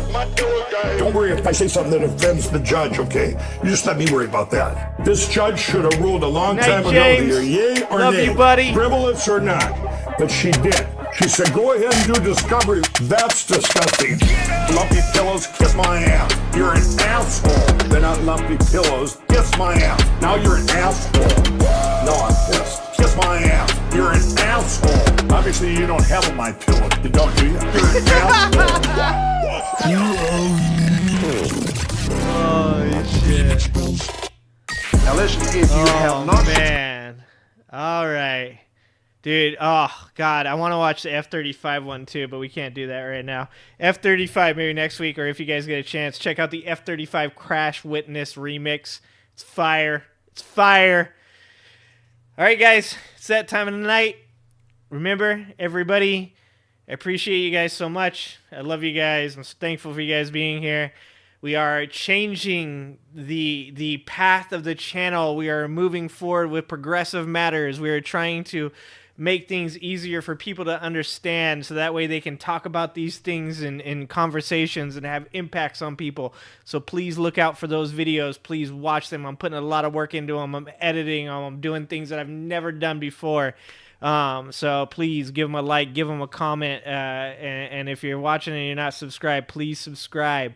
If you want to join the Ginger Army and be one of the few, the brave, the amazing, like Redonk, like Bucket, like Fatty, you can join the Ginger Army, like Peachtree, for only $3 a month, 10 cents a day. You can support a soulless ginger. You can buy shirts, sweatshirts, all that business off Bonfire by clicking on the videos. And as always, you guys can always do super chats that I will probably miss and not read. But I will take the money. I appreciate you guys. I love you guys. We're going to keep doing big things. We're going to keep having fun. We're going to keep laughing because like Redonk said, you can either laugh about it or you can cry about it. But we're going to get out here. We're going to have a good time. So I appreciate you guys. If you see me on Angela's, shout me out. If you see me on Grey Pill, shout me out. I'm usually around doing stuff during the week, so if you don't see me on here, check the other channels. You can subscribe to the Kick. You can subscribe to Twitch. I don't stream their channels on my channel on YouTube because that's not cool. So if you want to see me on their stuff, you can also subscribe to my Kick, subscribe to my Twitch, Facebook and Twitter as well. I pop the videos out there too. Any of those things, guys. You can hop on there and you can support me in those ways as well. And as usual, I'm just thankful for you guys showing up and being here. So thanks for supporting me every day of the week. Stay safe out there. Remember, get educated and get out and vote. Love you guys. Bye.